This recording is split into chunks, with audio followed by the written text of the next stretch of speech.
எசேக்கியேல் 14வது அதிகாரம் 19வது வசனம். வசனத்தை நீங்க வீட்டுல போய் திருப்பி திருப்பி திருப்பி திருப்பி படிச்சு பார்த்தாங்க, மனப்பாடம் பண்ணீங்க.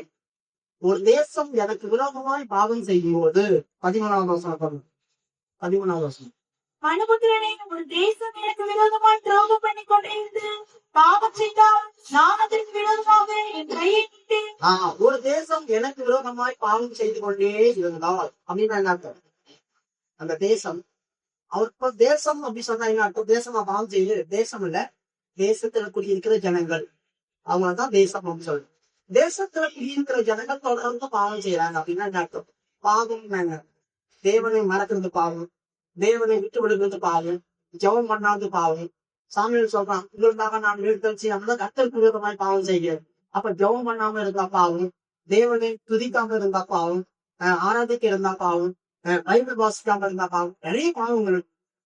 அப்போ இதெல்லாம் தெய்வத்துக்கு விரோதமா துரோகம் செய்யறதான அனுபவம்.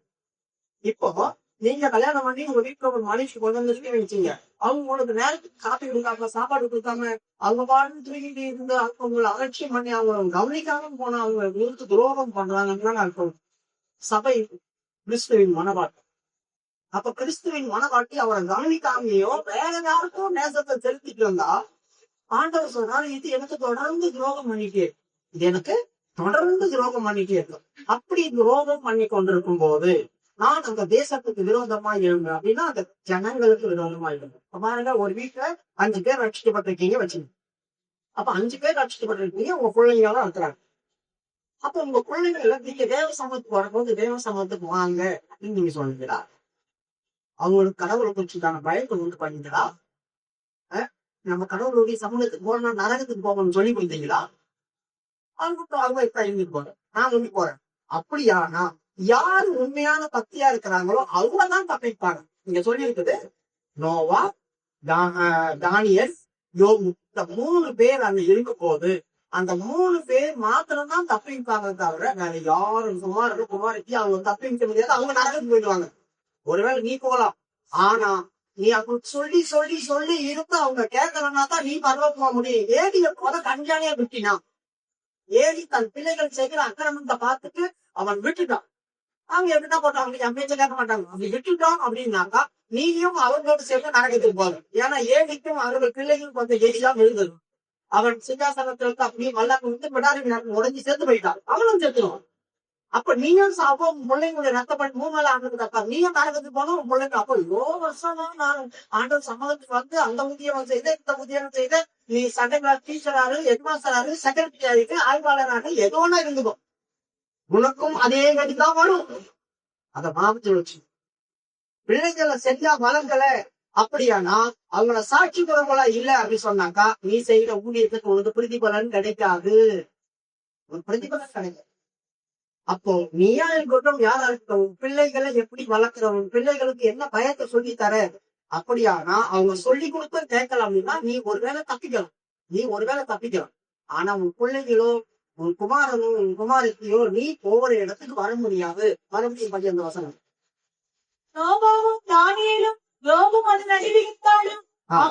எசேக்கியேல் 14வது அதிகாரம் 20வது வசனம் இப்ப படிக்கிறாங்க. நோவாவும் தானியேலும் யோபும் அது நடுவில் இருந்தாலும் அவர்கள் தங்கள் நீதியினால் தங்கள் ஆத்துமாக்களின் தப்பிப்பார்கள். தப்பிக்க மாட்டார்கள் என்று என் ஜீவனை கொண்டு சொல்லி நீ பரலோகம் போகும்போது உன் பிள்ளைக்கு வர முடியாது.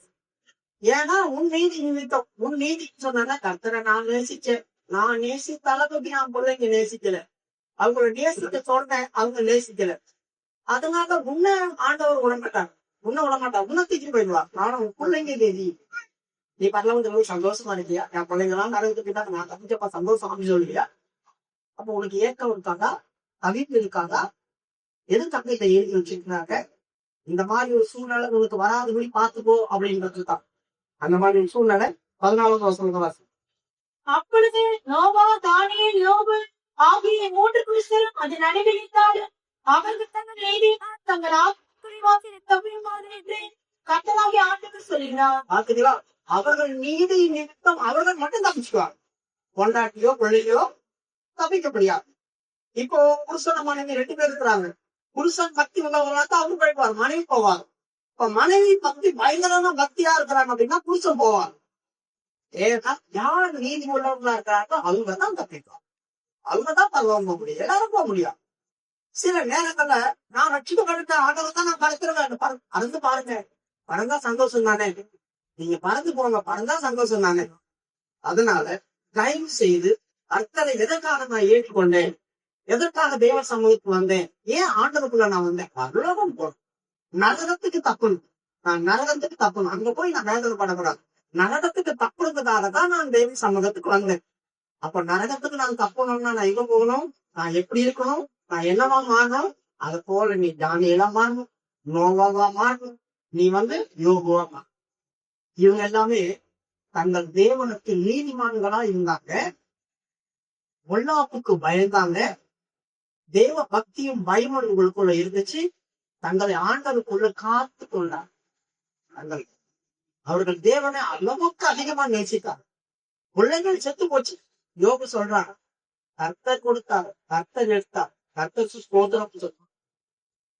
பிள்ளைங்க மேல இருக்க பாசத்தை காட்டுவது, அவன் தேவன் மேல பாசம் வைத்துதான் அதிகம். அதனால்தான் ஆண்டவர் அவன் பேர் அந்த லிஸ்ட்ல கொண்டு வந்தார். மற்ற பைபிள்ல எவ்வளவு பேர் இருக்கிறாங்க, மோசையெல்லாம் இருக்கிறாங்க, அவங்க எல்லாம் பேர் கூட அவங்க வரல. நோவா, தானியேல், ஏன்னா தானியேல் பார்த்தாங்க சொன்னாங்க, பிரியமான புருஷனே அப்படின்னு சொல்லி, நீ எனக்கு ரொம்ப பிரியமானவன் அப்படின்னு சொன்னான். ஏன்னா அந்த அளவுக்கு ராஜா கண்ணால போறான், 30 நாள் வரைக்கும் யாரும் வணங்கக்கூடாது, ஆண்டவரை நோக்கி விண்ணப்பம் பண்ணக்கூடாது. அவன் வழக்கணியை திறந்து வெளியரங்கமாய் ஜெபம் பண்ண ஆரம்பிச்சு, வெளியரங்கமாய் ஜெபம் பண்ண ஆரம்பிச்சு, யாருக்கும் பயப்படல. 2வது, அவன் கர்த்தருடைய சமூகத்துல தன் ஞானிகளுக்காக பரிந்து பேசவனா இருந்தான். அதனால கர்த்தர் அவன் அந்த லிஸ்ட்ல பண்ணான். யோபு தன்னை நிந்தித்து தூசித்து பல காரியங்களை பண்ணவங்களுக்காக என்ன செய்தான், அவன் மனப்பூர்வமாய் ஜெபம் பண்ணான். கர்த்தர் அவன் முகத்தை பார்க்கிறார். ஏன் முகத்தை பார்த்தார், உங்களை ஒருத்தவங்க தாழ்வாரா தூசித்தாங்க, வித்தியாசமா உங்களை நடத்திட்டாங்க அப்படி சொன்னாக்கா, கொஞ்ச நாள் கழிச்சு அவங்களுக்காக என்ன பிரச்சனை நீங்க ஜெபம் பண்ணாங்க, என்னை இப்படியெல்லாம் திட்டினாங்க, என்னை எப்படியெல்லாம் பேசினாங்க, என்னை எப்படியெல்லாம் நடத்தினாங்க, இவங்களுக்கும் நான் ஜெபம் பண்ணணும். ஆனா வெளி பிரகாரமா நீ ஜெபம் பண்ணா கூட உள்ளுக்குள்ள அந்த கசப்பு உனக்குள்ள இருக்கும், அந்த கசப்பு முகத்துல தெரியும். அதனால கர்த்தர் என்ன செய்தா, யோபின் முகத்தை பார்த்தார். அந்த கசப்போட தான் ஃப்ரெண்டுக்கு ஜெபம் பண்றானா, ஏன்னா 10 முறை நிந்திச்சவங்க அவங்க ஜெபம் பண்றதுதான் பார்த்தா. அவன் இருதயத்துல கூட அந்த காரியத்தை வைக்கலாங்க, அவன் இருதயத்துல கூட அவன் வைக்கல. அதனால அவங்க ஃப்ரெண்டும் தப்பிச்சாங்க, அவனும் தப்பிச்சான். கர்த்தர் 2 மடங்கு அவனை ஆசீர்வதிச்சுட்டான். அப்ப யோபுடைய நிலைமை எப்படி, நோவா அதை விட மேன்மை. அவன் இருந்த நாட்கள்ல அந்த ஜனங்கள் பார்த்து இவன் நீதிமானா இருந்தார், அதுதான் பெரிய காரணம். அப்போ இந்த நாட்கள்ல ஜனங்கள் இருக்கிறாங்க, அவங்க பெருசல்ல. அந்த ஜனங்கள் மத்தியில நீ எப்படி ஆண்டவரை ஆராதிக்கிற, நீ எப்படி ஆண்டவரை நேசிக்கிற, நீ எப்படி ஆண்டவருக்குள்ள அன்பு செலுத்துற, நீ எந்த அளவுக்கு கர்த்தருக்காக பயப்படுற, அதெல்லாம் இருக்கா? தேவ சமூகத்துல தாறுமாறான காரியங்கள், நமக்கு எண்ணங்கள் வருது, சிந்தைகள் வருது, இங்கேயே வித்தியாசமான காரியங்களை நடத்திச்சிடும். இங்கேயே இப்படின்னா வெளியே போய் எப்படிலாம் யோசிச்சு பாருங்க. இங்கே இப்படின்னா வெளியே எவ்வளவு பாவம் அக்கிரமம் செய்யும். அப்பனா கர்த்தர் பார்த்து, ஐயோ நீங்க எனக்கு ரொம்ப பிரியமானதுன்னு சொல்லுவாரா? தானியேல் கூட நம்மளை பார்த்து என் பிரியமான புருஷனே, நானும் ரொம்ப நேசிக்கிறேன் அப்படின்னு சொல்லுவாரா? நீ கர்த்தருக்கு மிகவும் பிரியமானவங்க அப்படி சொல்லுவாரா? அந்த அனுபவத்துக்குள்ள தயவு செய்வா. அப்பன்னா இந்த மாதிரி அழிவுகள், கொள்ள நோய்கள், பலவிதமான காரியங்கள் உங்களுக்கு வரும்போது அந்த அழிவிலிருந்து நீ தப்புவிப்பாய். உன் நீதி உன் பிள்ளைகளுக்கும் இருந்தா அந்த பிள்ளைகளும் தப்பு வைக்கிறாங்க. பிள்ளைகளும் தப்பு வைக்க முடியுமா? கண்டிப்பா முடியும். அந்த பயம் அந்த பிள்ளைகளுக்குள்ள நீ ஊத்தி ஊத்தி ஊத்தி வளர்த்துருக்கணும். நீ எந்த அளவுக்கு ஆண்டவரை நேசிக்கிறீங்க அந்த அளவுக்கு கர்த்தர் அவங்க கடன் பண்ணக்கூடியதா இருக்கணும். நீ ஏழுமத்துக்கு முன்னால பிள்ளைங்க ஏற்று வா, சர்ச்சைக்கு போகணும், சீக்கிரம் சீக்கிரம் கிளம்பு அவங்க சொல்லணும். அந்த அளவுக்கு அவங்க மாறக்கூடிய அளவுக்கு நீ கொண்டு வரணும். அவங்க தனியா போய் ஜோம் பண்ணக்கூடியவங்களா மாறணும். பைபிள் எடுத்து ஆர்வமா படிக்கிறவங்களா மாறணும். நீ முட்டை நம்ம வச்சு பார்த்துட்டு இருக்க கூடாது. அதை பார்த்துட்டே இருந்தோம்னா பைபிள் படிக்க தோணும். பைபிள் படிக்கும் போது வேற மாதிரி சிந்தைகள்லாம் வந்துடும். எந்த நேரமும் டிவியும் அச்சுமாதிரி கரெக்ட் இருப்பாங்க, மைண்ட் மூலம் கரெக்ட் ஆயிடும். அப்புறம் நீங்க சோத்திரம் பண்ணா கூட நம்மளுக்கு யார் பிரியமானங்களோ அவங்க எல்லாம் முடிக்க மாட்டாங்கன்னு இருப்பாங்க. அதுதான் அப்ப பரிசுத்தம்ன்றது இதுக்குள்ள வராது, பரிசுத்தம்ன்றது இதுக்குள்ளே வராது. அப்புறம் என்ன, நீங்க உங்களை ஒப்பு கொடுத்து ஆண்டவர் எடுத்துட்டா தானே ஆண்டவர் உங்க மேல அபிஷேகத்தை ஊத்துவாரு. அது கூட ஊத்த முடியும். அதனால தயவு செய்து கடைசி காலம் கர்த்தருடைய வருகை வரப்போகுது. இவரை நீங்க சரிப்படுத்திக்குங்க. எந்த நேரமும் நம்ம பாருங்கள். ஆகவே இந்த தேசத்துல அழிவு வருது பாருங்க. இந்த 20வது வருஷம், இந்த 2020 தொடங்கின நாள் முதல் கொண்டது, தொடங்கும் போதே ஆபத்துலதான் தொடங்குச்சு. இந்த 20வது வருஷம் தொடங்குறதுனால ஆஸ்திரேலியாவில் பயங்கரமான தீ விபத்து வரும். எத்தனை கோடி ஜனங்க மிருகங்கள் செத்துச்சாங்க தெரியுமா? மில்லியன் கணக்கில் சொல்றாங்க. அப்போ 50 மில்லியன் கட்டு அப்ப சொன்னாங்க. அதுக்கப்புறமா இப்ப 200 300 தப்பி சொல்றாங்க. எத்தனை பறவைகள், ஊர் பிராணிகள், தவளைகள் இதெல்லாம் பயங்கரமா இறந்துருக்குது. ஆண்டவர் ஆரம்பத்திலேயே மிருகத்தையும் பறவையும் அங்க போட்டு அடிச்சார். அதுக்கப்புறமா அதே ஆஸ்திரேலியால ஒரு பகுதி தண்ணீர்னால அழிஞ்சது. அது முடிஞ்சு வெளியே வரத்துக்குள்ள கொள்ள நோய் தேசம் முழுதும் பரவி முழு உலகத்தையும் பாதிச்சது. இப்பயும் பாதிச்சுட்டு இருக்கு. இன்னொரு பகுதியில பாருங்க, சீனாவுக்கு தொடர்ந்து மழை நிக்கவே இல்லை, பெய்ஞ்சிட்டே இருக்கு. அங்க மில்லியன் கணக்குல ஜனங்கள் இடத்த விட்டு இடத்த மாத்திட்டே தான் இருக்கிறாங்க. பிரச்சனைகளும் போராட்டங்களும் அங்கங்க தலை பிரிச்சு ஆடிட்டே நடக்குது. மரணம் சம்பவிச்சுட்டே இருக்குது. எவ்வளவோ காரியங்கள் நடந்துட்டே இருக்கு. ஆனா என் ஜனங்கள் உணர்வு இல்லாம இருக்கிறாங்க. இந்த ஜனங்கள் என்ன செய்யறாங்க? உணர்வுக்காக இருக்கிறார். மத்தேயுடைய புஸ்தகம் 24ஆம் அதிகாரம் 37 நோவாவின் காலத்தில் எப்படி நடந்ததோ அப்படி மனுஷகுமாரத்தின் காலத்திலே கிடக்கும். எப்படி ஜலப்பிரளயத்துக்கு முன்னான காலத்திலே நோவா பேழைக்கு பிரவேசிக்கும் நாள் வரைக்கும் ஜனங்கள் புசித்து குடித்து பெண் கொத்து ஜனத்திலே வந்து அனைவரையும் மாறி கொண்டு போகும் என்று புனராதித்தார்கள். ஜனங்களை மாறி கொண்டு போகுது, செத்துட்டே இருக்கிறாங்க. உங்களுக்கு ஒவ்வொரு நாளும் எண்ணிக்கை சொல்றாங்க. இவர்கள் செத்தான்னு சொல்லிட்டே இருக்கிறாங்க. ஜனங்கள் மாறிட்டு போகுது. ஆனா நம்மளுக்கு ஒரு உணர்வுல இவ்வளவு இதெல்லாம் நடக்குதே, ஆண்டவர் கடைசி காலத்துல தானே இது நடக்கும்னு சொன்னாரு, இதெல்லாம் நடந்துட்டே இருக்குதே அப்படின்னு சொல்றதான அந்த உணர்வே இல்லை. நம்ம வீட்லயும் மரணம் சமைக்குது. எத்தனையோ விசுவாசி வீட்டுல செத்துட்டு இருக்கிறாங்க. செத்துட்டே இருக்கிறாங்க. ஒருத்தர் போயிட்டாங்க. ஐயோ எதனால இவங்க போனாங்க, எதனால இவங்க செத்தாங்க, இன்னும் கொஞ்ச நாள் கூட வாழ வேண்டிய ஆள்தானே, திடீர்னு இறந்துட்டாங்களே அப்படின்ற உணர்வு கூட அந்த வீட்லயே இல்லை. இல்ல. அப்போ ஜனங்கள் மாறிக்கொண்டு போகுது. மாறிக்கொண்டு போற வரைக்கும் உணர்வு இல்லாம பிரியமானவர்களே எல்லாம் போயிட்டாங்க. 4 பேரை மாறிட்டு போயிடுச்சு. ஆனா நாம தப்பி வைக்கப்பட்டதுனால கர்த்தர் மேல் எனக்கு வைத்த கிருபையினால அந்த கிருபை வந்து ஈவா மாறும்.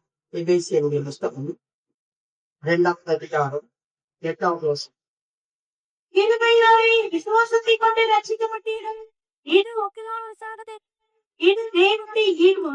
கிருபையினால விசுவாசத்தை கொண்டு ரட்சிக்கப்பட்டீங்க. கர்த்தர் என்ன காப்பாத்துவார், கர்த்தர் என்ன கைவிட மாட்டார் அப்படி சொல்ற விசுவாசம் தான். அப்ப இந்த கிருபையினால்தான் இந்த விசுவாசம் நமக்கு வந்துச்சு. இதனால நான் காக்கப்பட்டேன், ரட்சிக்கப்பட்டேன் அப்படி சொல்ற என்ன அர்த்தம்? ஆபத்துல இருந்து நான் தப்பி வைக்கப்பட்டேன். பயங்கரமான பிரச்சனையிலிருந்து நான் விடுவிக்கப்பட்டேன். சிறைச்சாலையிலிருந்து என்னை வெளியே கொண்டு வந்துட்டாங்க. இப்போ நான் காக்கப்பட்டிருக்கிறேன். அதுதான் ரட்சிப்பு.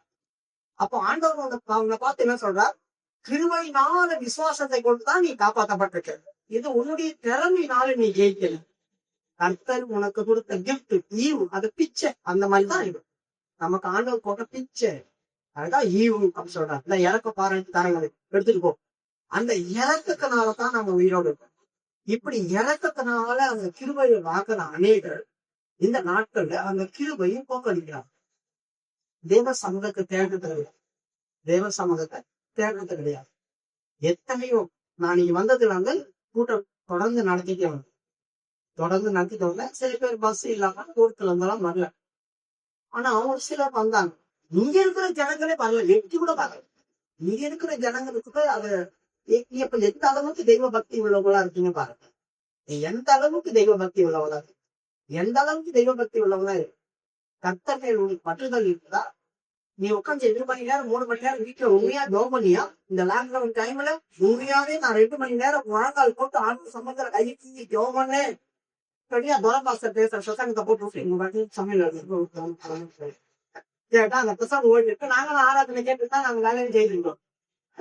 எல்லா வீட்லயும் அதான் ஓடி, நிறைய வீட்டுல அதை போட்டு வேலை நடத்திட்டு தேவ சமூகத்துல உட்காரு. ஏதோ சொப்பமான ஜனங்கள் ஏதோ உட்காந்து எனக்கு தெரியாதானா? நீங்கள் இதுக்கெல்லாம் கணக்கு இருக்கும். உன் ஆண்டவர் என்ன தெரியும் பண்ணாரு? உடல்ல போட்டு சொடைச்சாரு. பதறாம நீ இருந்துச்சுன்னா நீ ஓடிடு. தானியமா இருந்தாதான் அவன் களஞ்சியத்துல சேரும். அப்ப எத்தனை பேர் தானியம் யோசிப்பாங்க. அவங்க பரிதவிச்சாங்க. இடம் கிடைக்கலையே, எங்களுக்கு எங்கன்னா ஒரு ஆராதனை கிடைக்கலையே அப்படின்னு சொல்லி தேடி அழைஞ்சாங்க. உங்களுக்கு ஆண்டவர் அனுகூலமாக்கி கொள்ளும் நீங்க வச்சாங்க. ஆனா ஆராதனை நீ வந்து ஆராதனை நான் வரணும் அப்படிதான் இருக்காங்க. ஒரு அற்பமான கொஞ்சம் ஜனங்க ஏதோ கடவுள் பயத்துக்கு வந்துச்சு. ஆகவே உங்களுக்குள்ள எந்த அளவு தெரிஞ்சுப்பாரு. இப்படிப்பட்டதான ஆட்கள் என்னெல்லாம் செய்யறாங்க தெரியுமா? கர்த்தர் அவங்களுக்கு ஈவா கொடுக்கதான கிருபைய போக்கடிச்சுட்டாங்க. போயிடுச்சு வெளியே. யோனாவுடைய புஸ்தகம் 2வது அதிகாரம் 8, 9, 10. யோனா 2வது அதிகாரம் 8, 9, 10. பொய்யான மாயை பற்றிக் கொண்டிருக்கிறவர்கள் தங்களுக்கு ஒரு கிருபினை போகடிக்கிறார்கள். நான் துதி சத்தத்தோடு உமக்கு பலியிடுவேன். நான் பண்ணின பொருத்தனை நானும் வெயில். யார் எங்க வீட்டுல அவங்க வரமாட்டாங்கப்பா, எங்க வீட்டுல வரமாட்டாங்க. நானும் வெயில். அவங்களை பத்தி இது தவறு இல்லை. நான் வந்துட்டேன் ஆண்டவர் சபை. அதுதான் அவங்க திருப்பி எப்போ படிச்சுட்டாங்க. அவங்க கழிச்ச திருப்ப போயிடுச்சு. ஆனா நான் அதை இழந்துட மாட்டேன். நான் அதை இழந்துட மாட்டேன். அந்த கிருபை எனக்கு வேணும். அந்த கிருபையை நான் காத்துக்கொள்ளணும். அந்த கிருபையினால்தான் நான் அந்த கிழக்குள்ள போக முடியும். அந்த கிருபையினால்தான் அந்த பகவத்துக்குள்ள போக முடியும். அந்த கிருபையினால்தான் தேவனத்தை எதாவது நான் வாங்க முடியும். எனக்கு அந்த கிருபை வேணும். அந்த கிருபை போக்கடிக்கிறவங்க போக்கடிச்சுட்டு போறேன். நானும் போய் என் தேவனுக்கு இருப்பேன். என் தேவனுக்கு உண்மையா இருப்பேன். என் தேவ சமூகத்துக்கு ஓடுவேன். என் தேவன் என்ன பேசுறாரு என்று நான் கேட்பேன். இந்த மாதிரி காரியம் அந்த அனுபவம் எத்தனை பேருக்கு இந்த அனுபவம் இருந்துச்சு. யார் எப்படி பண்ணாலும் பரவாயில்ல, நானும் வெளியில் சொல்றாங்க. நாம இன்னைக்கு மைக்ல பாட்டு பாடி கையடிப்போம். ஆனா இதுக்கு எத்தனை சபையில டேபிட் கார்டு போட்டு வச்சு பாட்டு கேட்டு இருக்கிறாங்க. சில இடத்துல டேபிட் கார்டு போட்டு வச்சு பாட்டு கேட்டு இருக்காங்க. நான் சொன்னேன், பிரதர் கூட எது பிரசனம் பண்ணோம், அவரும் பிரசனம் பண்ணி டேப்பை கொண்டு வந்து வச்சுட்டு அவங்க டேப்பு கேட்டு போகணும் இல்ல. பாட்டு டேப்ல போடுவாங்கன்னா சிஸ்டருங்க அப்படி பண்ணி அப்படியே உட்காந்துருப்பாங்க. இது இருக்காங்க ஆளுங்க. நம்ம வாயினால பாடணும், ஜனங்களும் கூட சேர்த்து பாடணும். டேப்ல அது பாடுது, நம்ம பாடத்துல அப்படி நம்ம இருக்க மாதிரி ஆகிடுமோ. அந்த அனுபவங்கள் நமக்குள்ள வரக்கூடாது. நான் தேவனுக்கு எப்படி ஆராதிக்கிறோம் அதைத்தான் ஆண்டவங்க பார்ப்பார். அப்படி பார்க்கும்போதுதான் உங்களுக்கு கிருபை கிடைக்கும். இல்லைன்னா கிடைக்காது. இல்லைன்னா கிடைக்காது. ஒருவேளை அந்த மிஷினுக்கு கிடைக்கும். டேபிட் கார்டு போட்டாங்களா அந்த மிஷினுக்கு திரும்ப கிடைக்கும். அதான் பாடுது. அதுக்கு ஒருவேளை அந்த திரும்ப தராது. நாம் எல்லா காரியத்திலும் மிகுந்த ஞானவர்களாய் இருந்து சரியான பாதையில நாம் எப்படி ஆராதிச்சு எப்படி தோற்று கொள்றோம். அப்போ கிருபையை போக்கடிக்கிறவங்களா நம்ம இருக்கக்கூடாது. நானும் அப்படி இருக்க மாட்டேன் அப்படின்னு சொல்றேன். 3 பேருக்கு நிறைய பேர் வேதத்துல திரும்ப கிடைச்சது. நிறைய பேருக்கு திரும்ப கிடைச்சது. ஆனா 3 பேருக்கு ஆண்டவர் கிருபையை தந்தார். ஒருத்தர் மேல கிருபையை வைத்தார். ஒருத்தர் மேல கிருபையை வைத்தார். ஆதியாகம புஸ்தகம் 39வது அதிகாரம் 21வது வசனம். கர்த்தரும் யோசேப்போடு இருந்து அவன் மேல் கிருபை போதும். அவன் மேல் கிருபை வைத்தார். அவன் மேல் கிருபை வைத்தார். லேலுயா தூங்கினாத்தி இங்க வந்து தூங்கக்கூடாது தேவசாமி. அப்போ கிருபை அவன் மேல் வைத்தார். கிருபை அவன் மேல் வைக்கப்பட்டது. அந்த கிருபையினால அவன் என்ன பண்ணான்? நோவாவுக்கோ கர்த்தருடைய கண்கள்ல கிருபை கிடைத்தது. மரியாதை பார்த்து ஆண்டவர் சொல்றார், கிருபை பெற்றவரையும் வாழ்க அப்படின்னு சொல்றாரு. இந்த 3 பேரை பத்தி எவ்வளவு முடியுமோ நான் அவரை பேச, இல்லைன்னா அடுத்த வாரம் வந்து பேச. முதலாவது நோவா. நோவா கர்த்தரிடத்துல வந்து கிருபை பெற்றார். ஆதியாகம புஸ்தகம் 6வது அதிகாரம்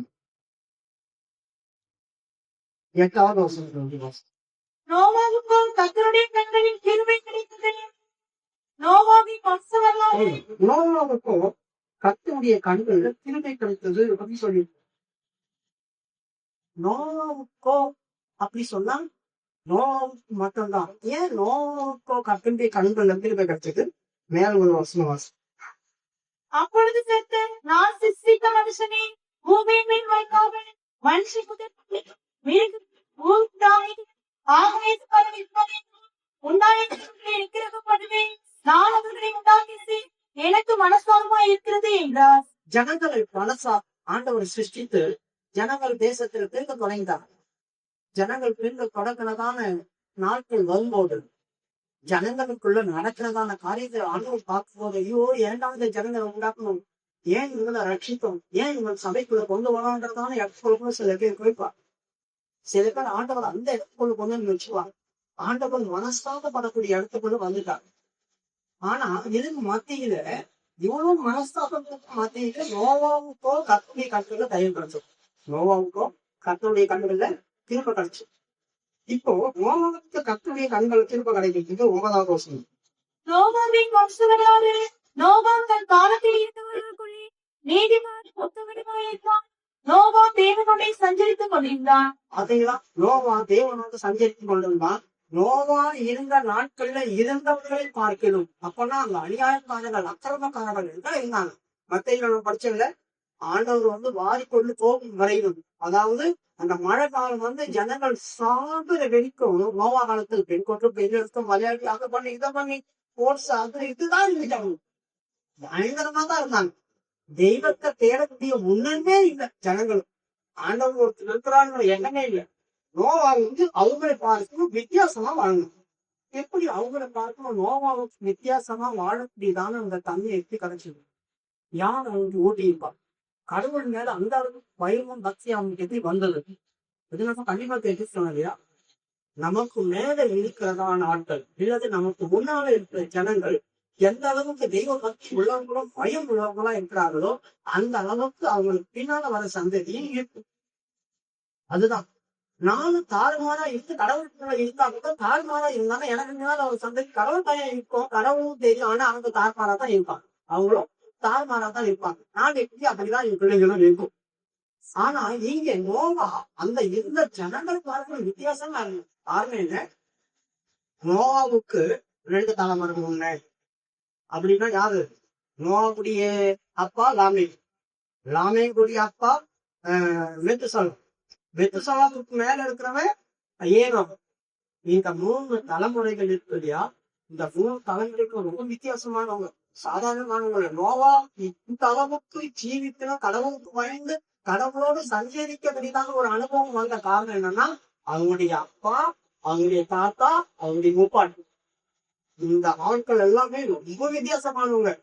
இந்த ஏனோக்கு ஆதாமுக்கு 7ஆம் தலைமுறையானது. சாதாரண 7 தலைமுறை, 7 ஜெனரேஷன் போகுது. 7 ஜெனரேஷன் போகும்போது லாமேக்கு வரான், ஏனோக்கு வரான். இந்த ஏனோக்கு 60 வருஷம் வாழ்ந்தான். 60 வருஷம் வாழ்ந்திருந்தா அவனுக்கு கொஞ்சம் தேவ பக்தி இருந்துச்சு. 60 வயசு குழந்தை பிறந்துச்சு. 5:21. ஏனோக்கு 65 வயதான போது மெத்துசலாமை பெற்றான். ஏனோக்கு 65 வயசு. இந்த 65 வயசுக்கு வரும்போது அவன் ஒரு குமாரனை பெற்றான். அவன் ஒரு குமாரனை பெறும்போது கர்த்தர் அவனுக்கு ஒரு தரிசனத்தை கொடுத்தார். அவன் தன் மகனுக்கு மெத்துசலா என்று பேர் வைத்தான். என்ன ரகசியத்தை ஆண்டவன் சொன்னாரோ தெரியாது, என்ன காரியங்கள் நடக்க போகுதுன்னு தெரியாது. ஆனா மெத்துசலா பேர் வைத்தான். மெத்துசலா அப்படின்றப்பையும் அர்த்தம் என்ன தெரியுமா? இவன் போகும்போது அது சம்பவிக்கும் அப்படின்னு அர்த்தம். இந்த மெத்துசலா போகும்போது அப்படின்னு என்ன அர்த்தம்? இவன் சாகும்போது, மெத்துசலா சாகும்போது இது சம்பவிக்கும். எது சம்பவிக்கும்? இந்த பூமியில ஒரு பேரழிவு சம்பவிக்கும். இந்த பூமியில ஒரு பேரழிவு சம்பவிக்கும். அப்போ ஆண்டவர் இவனுக்கு மெத்துசலான்னு பேர் வை அப்படின்னு சொல்லி காமிச்சு. இப்ப மெத்துசலான்னு பேர் வைக்கிறான். பைபிள்ல பழைய ஏற்பாட்டுல யார் யாருக்கு என்னென்ன பேர் வச்சிருக்காங்களோ அந்த பேருக்கு எல்லாமே அர்த்தம் உண்டு. அந்த நடைமுறைக்கு அந்த நாட்கள்ல இருந்ததான காரியத்துக்கு ஏற்ற மாதிரி தான் பேர் வச்சாங்க. அப்ப மெத்துசலா அப்படின் போது இவன் போகும்போது அது சம்பவிக்கும். அதுதான் அவங்க வார்த்தைகள். நமக்கு மெத்துசலா அப்படின்னு சொல்லி கூப்பிடும். ஆனா இஸ்ரேல் மொழியில மெத்துசலா தான் இவன் போகும்போது அது சம்பவிக்கும் அப்படி சொல்லிதான் ஒரு பேர். இப்போ இது போகும்போது சம்பவிக்கும். எல்லாருக்கும் ஒரு கேள்வி வந்திருக்காதா? எனக்கு ஒரு குமாரன் பிறக்கிறான், ஆண்டவர் சொல்றாரு இவன் மதிக்கும் போது பேர் அழிவு இருக்கு அப்படின்னும் போது எனக்கு எப்படி இருக்கும்? ஐயோ என் மகன் சாப்பிடும் போது அப்போ ஒருவேளை என் மகன் எனக்கு முன்னால செத்துட்டாங்கன்னா, எனக்கு முன்னால இத்தனை வயசு எனக்கு இருப்பான்னு ஆண்டவர் சொல்லல, எனக்கு முன்னால செத்துட்டாங்கன்னா, அதனால இந்த ஏனோக்கு பயந்து 65 வருஷம் வரைக்கும் குடும்பத்தோட வாழ்ந்தாங்க. அதுக்கப்புறமா இவன் பயந்து தேவனோடு சஞ்சரிக்க ஆரம்பிச்சுட்டான். அதுக்கப்புறமா அவன் குடும்ப வாழ்க்கை செய்தான் அப்படி சொல்லவே இல்லை. குமாரத்தையும் பெற்றான். ஆனா அதிகமாய் தேவனோடு சஞ்சரிக்க ஆரம்பிச்சான். ஏனோக்கு மெத்துசலாவை விட்டது 300 வருஷம் தேவனுடைய சஞ்சரித்துக் கொண்டிருந்து 300 வருஷம் தேவனோடு சஞ்சரிக்க ஆரம்பிச்சு. யோசிச்சு பாருங்க, குடும்ப வாழ்க்கை செய்தது எத்தனை? 65 வருஷம் தான். 65 வருஷம் குடும்ப வாழ்க்கை செய்தவன் திடீர்னு ஒரு வெளிப்படுத்தல் வந்த உடனே, தனக்கு ஒரு குமாரன் பிறந்த உடனே அவன் ஆண்டவர் இப்படி ஒரு பேர் பெய்யும் சொன்ன அடுத்த நிமிஷமே அவன் அதுக்கப்புறம் 300 வருஷம் தேவனோடு சந்திச்சு தேவனோட இணைஞ்சு அப்படி இணைஞ்சிட்டு இருக்கும் போது என்ன சொல்லி மெத்துசலா ஏன் தெரியுமா உனக்கு இப்படி நான் ஒரு பேர் வச்சேன்? நீ சமக்கும் போது இந்த பூமியில ஒரு பேரழிவு இருக்குது. இந்த பூமியில ஒரு பேரழிவு இருக்கு. இந்த மெத்துசலாவுக்கு எப்படி இருந்திருக்கும்? பயந்து இருப்பான். ஐயோ நான் சாகும்போது எப்ப சாகும்னு தெரியாது, அப்பதான் நான் எப்படி ஜீவிக்கணும். அவனும் பயங்கரமா ஆண்டவரோட சஞ்சரிச்சு ஜீவிச்சிருப்பான். இப்ப இவன் 300 வருஷம் ஆண்டவரோடு சஞ்சரிச்சுட்டு இருக்கும் போது கர்த்தர் இவன் எடுத்துட்டான் உயிரோட. இப்போ உயிரோடவே ஆண்டவர் அவங்க அப்பாவை எடுத்துட்டாரு. இப்ப மெத்துசலாக்கு எப்படி இருந்திருக்கும்? அவங்க அப்பா வாழ்ந்துட்டு வந்தாரு, திடீர்னு அவங்க அப்பா காணாந்து போயிட்டார். கீழ் உள்ள வாசம் 23. ஏனோக்குடைய நாளிலும் 365 வருஷம் கீழே ஏனோக்கு தேவனுடைய சஞ்சரித்துக் கொண்டிருக்கையில் காணப்படாமல் போனான். ஏனோக்கு தேவனோடு சஞ்சரித்து கொண்டிருக்கும் போதே காணப்படாமல் போயிட்டான். அவனை உயிரோடு ஆண்டவர் எடுத்துட்டார். இப்ப திடீர்னு உங்க வீட்டுல வந்து ஒருத்தவங்க மறைந்து போயிட்டாங்க. ஆண்டவரோடு பக்தியா இருந்து 24 மணி நேரமா ஜபிச்சு மழங்கால் போட்டு இருக்கிறாங்க. எல்லாருக்கும் தெரியும் அப்பா பயங்கரமா ஆண்டவரோட இருக்கிறாங்க. திடீர்னு அவர் மறைஞ்சிட்டார். கண்ணுக்கு முன்னால எப்படி இருக்கும்? ஐயோ ஆண்டவர் அப்பாவை எடுத்தார், இப்ப நான் சாவணும், நானும் செத்து போனோம். அப்ப அவனுக்கு எவ்வளவு பயம் வந்திருக்கு? அதிகமான பயம் வந்திருப்பான். அதனால இவன் வந்து 65 வயசுல குழந்தை பெற்றுட்டான். யாரு? ஏனோக்கு 65 வயசுல குழந்தை பெற்றுட்டான். ஆனா மெத்துசலா பயந்து இருக்கான். 100 வருஷம் போயிடுச்சு, கல்யாணம் பண்ணல. 150 வயசு ஆகுது, கல்யாணம் பண்ணல. 180 வயசு ஆகுது, கல்யாணம் பண்ணல. 187 வயசுலதான் சரி எதனா கல்யாணம் பண்ணி குழந்தைய பெப்போம் அப்படின்னு சொல்லி 187 வயசா கல்யாணம் பண்றான். இந்த 187 வயசுக்கு ஏன் காத்திருந்தான்னா, இப்ப செத்துருவணும், அப்ப செத்துருவணும், இந்த பூமியில அழிப்பு வந்துடுமோ, அதுல அழிப்பு வந்துடுமோ, நான் செத்துட்ட பண்ணி என் குழந்தைய சேர்ந்து தாங்க சாகும், அது எது கல்யாணம் பண்ணணும் அப்படி சொல்லியே வாழ்ந்தான். 25வது வருஷம் மெத்துசலா 187 வயதான போது லாமேக்கை பெற்றான். மெத்துசலா 187 வயதான போது லாமேக்கை பெற்றிருந்தான். 187 வயசு வரைக்கும் அவங்க கல்யாணம் பண்ணாங்க. பயந்து அப்பா போயிட்டாரு. அப்பா திடீர்னு மறைஞ்சிட்டாரு. எந்த நேரத்துல அழிவு வருமோ, எந்த நேரத்துல எது நடக்குமோ தெரியாம பயந்து கல்யாணம் போனாலும் பண்ணிக்காம இருக்கான். அப்புறம் 187 வயசு ஆன போது ஆண்டவர் ஒருவேளை உணர்த்தி இருப்பார், நீ கல்யாணம் பண்ணிக்கோ அப்படி சொல்லி உணர்த்தி இருப்பார். அவன் உணர்த்தப்பட்டு 187 வயசுல கல்யாணம் பண்ணான். லாமேக்கை பெற்றான். இப்ப லாமேக்கிட்ட சொல்லியிருப்பான், ஏய் லாமேக்கு, நான் சாகும்போது உலகம் அழிஞ்சிருந்தா, நான் போகும்போது இதை சம்பவிக்கும். லாமே கேட்டுமா, அப்பா எதுக்கு இந்த மாதிரி பேர் வச்சிருக்கா அப்படி கேட்டிருப்பான். அப்ப அவன் சொல்லியிருப்பான், இந்த லாமேக்கும் கர்த்தருக்கு பயந்து ஜீவிக்க ஆரம்பிச்சான். இந்த லாமேக்கு அவ்வளவு சீக்கிரம் கல்யாணம் பண்ணல. இந்த லாமேக்கும் தெரியும் அப்பா இப்படின்னு செத்துருவாரு. அப்ப நம்மளாம் போயிடும் ஆண்டவர்களே இருப்பான். அவன் 180 வயசு வரைக்கும் இருந்துதான். 180 வயசு வரைக்கும் இருந்துட்டு 182வது வயசுல தான் அவன் கல்யாணம் பண்றான். 28வது வருஷம் லாமேக்கு 182 வயதான போது ஒரு குமாரனை பெற்றான். லாமேக்கு 182 வயசு அப்புறமா தான் கல்யாணம் பண்ணணும் அவனுக்கு உணர்த்தப்படுது. அது வரைக்கும் ஐயோ அழிவு வருது நம்ம பார்க்க மாட்டோம், கல்யாணம் பண்ணி குடும்ப வாழ்க்கை செஞ்சுட்டு இருந்தா என்ன ஆகும் அப்படி சொல்றதான பயம் அவனுக்குள்ள இருந்துச்சு. அந்த பயத்துல இருக்கும்போது ஒருவேளை கர்த்தர் அவன் உணர்த்தி இருப்பான். கர்த்தர் அவனை உணர்த்திருந்தால 182 வயசுல அவன் கல்யாணம் பண்றான். ஒரு குழந்தைய கேட்கிறான். அவன் சொல்றான், கர்த்தர் சபித்த இந்த பூமியில நமக்கு ஒரு இடைப்பாறுதலை தருவான், நமக்கு ஒரு ஆறுதலை தருவான் அப்படி சொல்லி அவனுக்கு நோவா அப்படின்னு பேர் வைக்கிறான். நோவா அப்படின்னு சொன்ன என்ன அர்த்தம்? ஆறுதல் அல்லது தயவு. 28வது 29வது வருஷம் கர்த்தர் சபித்த பூமியிலே நமக்கு உண்டான வேலையிலும் நம்முடைய கைகளின் பிரயாசத்தில் இவனுக்கு தேய்க்குவான் என்று சொல்லி அவனுக்கு நோவா என்று பெயரிட்டான். பாத்தீங்களா? கர்த்தர் சபித்த பூமியில நான் இருக்கிறேன். எந்த நேரத்துல இந்த பூமி அழியுமோ தெரியாது, எந்த நேரத்துல இந்த பூமியில பெரிய பேரழிவு வருமோ தெரியாது. எங்க அப்பா செத்துருவாரு, அதுக்கு மேல அப்படியே அழிஞ்சு போயிடும் அப்படி சொல்லி அவன் பயந்து இருந்தான். திடீர்னு ஐயோ கர்த்தர் சபித்த பூமியில இவனாவது கர்த்தருக்குள் உண்மையா இருப்பான், ஒரு தேவ சந்ததி உருவாக்கக்கூடியதான அளவுக்கு இருப்பான். இவன் தேவன் சபித்த இடத்துல ஆண்டவர் கொஞ்சம் கூல் பண்ணுவான், ஆண்டவர் இனியில கொஞ்சம் கூல் பண்ணுவான் அப்படின்னு சொல்லிட்டு அவனுக்கு நோவா தெரியுது. நோவா பிறக்கும் போது என்ன சொல்லியிருப்பான் தெரியுமா? நிறுத்துதா லாமேக்கு, ஏய் நம்ம தாத்தா நெத்து சொல்ல இருக்காரு, அவர் சாகும் போது பெரிய அழிவு பூமியில வரப்போதா, எல்லாரும் மாறி போறாங்க, அதனால ஜாக்கிரதையா இது கர்த்தரோட சஞ்சரி அப்படி சொன்னான். அதனால நோவா என்ன பண்ணான், இவங்கெல்லாம் 187 வயசு 182 வயசுல கல்யாணம் பண்ணாங்க. ஆனா நோவா 500 வருஷம் காத்திருந்தான். யார் காத்திருப்பா? நீங்க சில நேரங்கள்ல பைக்ல படிக்கிறீங்களே, ஏன் இத்தனை வயசு வரைக்கும் கல்யாணம் ஆகலைன்னா 500வது வயது வருஷம் தான் நோவா கல்யாணம் பண்றான். 32வது வருஷம் நோவா 500 வயதான போது சேம், காம், யாப்பேத் என்பவர்களை பெற்றான். இந்த 500 அதாவது 450 வயசுக்குள்ள இல்ல 460 வயசுக்கு அப்புறமே நம்ம கல்யாணம் பண்ணிருப்போம். ஏன்னா 500வது வயசு வர போகுது. 500வது வயசு வர நேரத்துல தான் அவன் கல்யாணம் பண்றான். அது வரைக்கும் ஆண்டுக்கு தான் காக்கணும். யாருமே 500வது வயசுல கல்யாணம் பண்ணல. எல்லாருமே 65 வயசுல குழந்தை வைத்தாங்க, 70 வயசுல குழந்தை வைத்தாங்க, அப்படிலாம் குழந்தை வைத்தாங்க பழைய ஏற்பாட்டிலேயே. ஆனா நோவா மட்டும் தான் 500 வருஷம் வரைக்கும் காத்திருந்தான். ஏன் நோவா மட்டும் 500 வருஷம் வரைக்கும் கல்யாணமே பண்ணாம குழந்தை பெற்றுக்காம இருந்தா? ஏன்னா அவனுக்கு பிறந்த நாள் குழந்தைங்கலாம் 20 வயசு 21 வயசு அப்படிதான் இருந்தாங்க. அப்பன்னா அவன் 500வது வயசுலதான் கல்யாணம் பண்ணான்னு சொல்லி இருக்குது. அவனுக்கு ஒரு பயம் இருந்துச்சு, நம்ம தாத்தாவுக்கு வயசாகி போச்சு, நம்ம தாத்தாவுக்கு வயசாகி போச்சு, எந்த நேரத்துல அவருக்கு சாவான்னு தெரியாது, எந்த நேரத்துல பேரழிவு வரும் தெரியாது, நம்ம காக்கப்படணும், நாம் தேவனோட சஞ்சரிச்சு ஓடிடலாம் சொல்லி 500 வருஷம் வரைக்கும் காத்திருக்கான். கர்த்தர் அவனுக்கு முன்னாடி இருப்பார், நீ ஒரு கல்யாணம் பண்ணு. இப்ப அவன் 500வது வருஷத்துல கல்யாணம் ஆகி 3 ஆண் பிள்ளைகளை பெற்று இருக்கிறான். அந்த ஆண் பிள்ளைகளுக்கு அவன் விவாகமும் பண்ணி வைக்கிறான். அதுக்கப்புறமா ஆண்டவர் அவனை பாக்குறார், எப்படிதான் வாழ்ந்துட்டு வரான். தன் பிள்ளைகள் பெருசாயிட்டாங்க, பிள்ளைகள் கல்யாணம் பண்ணி வச்சுட்டான். இப்ப அவன் எந்த அளவுக்கு நம்மள வாழ்ந்துட்டு வரான். ஆனா அவர்கள் அந்த தேசத்துல இருந்த ஜனங்களின் மத்தியில அவன் ஒரு வித்தியாசமா தெரியும். ஜனங்கள் ஆண்டவர் பாக்குறார் பூமியில. மனுப்புத்தனத்தை கண்ணோக்கி பார்த்தார் ஆண்டவர்.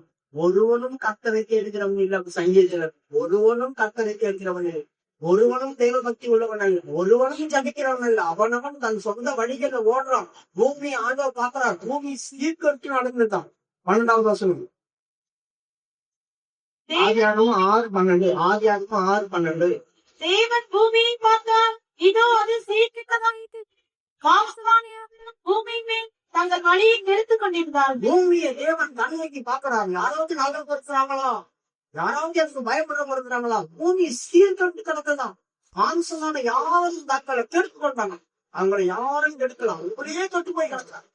அவங்களே தங்களை கெடுத்துக்கிறாங்க, நாசமாய் கிடக்குறாங்க. ஆண்டவருக்கு பார்க்க முடியல, அசிங்கமா தெரியுது. ஒரு குழந்தை ஏதாவது அசிங்கம் பண்ணிடுச்சு அப்படின்னு சொன்னாக்கா அந்த இடத்துல விரும்பி போய் உட்காரமா, அசிங்கம் இருக்கிற இடத்துல நம்ம பார்க்கணும், அந்த இடத்துக்கு விலை ஓடும். ஆனா அதை போலத்தான் கருத்தை நம்மளை பார்க்கணும். அசிங்கமா இருக்குது, இதோ துர்நாட்டுல வீசுது அப்படின்ற மாதிரி இடத்துல இருப்பார். அருவருக்கிறார், ஐயோ என் பேர் பழச்சு எங்களை. பூமியை பார்த்தா ஒருத்தரம், ஆனா இவர்களுக்கு மத்தியில ஒரு ஆள் தெரியலாம், ஒரு ஆள் வித்தியாசமா இருக்கிறான். அவன் ஆண்டவனோடு சஞ்சரிக்கிறான். இப்போ 6வது அதிகாரம் 9வது வசனம். நோவாவின் வம்சவர்களால் நோவா தன் காலத்தில் இத்தகங்களுக்குள்ளே நீதிமான வசகனமாயிருந்தான்.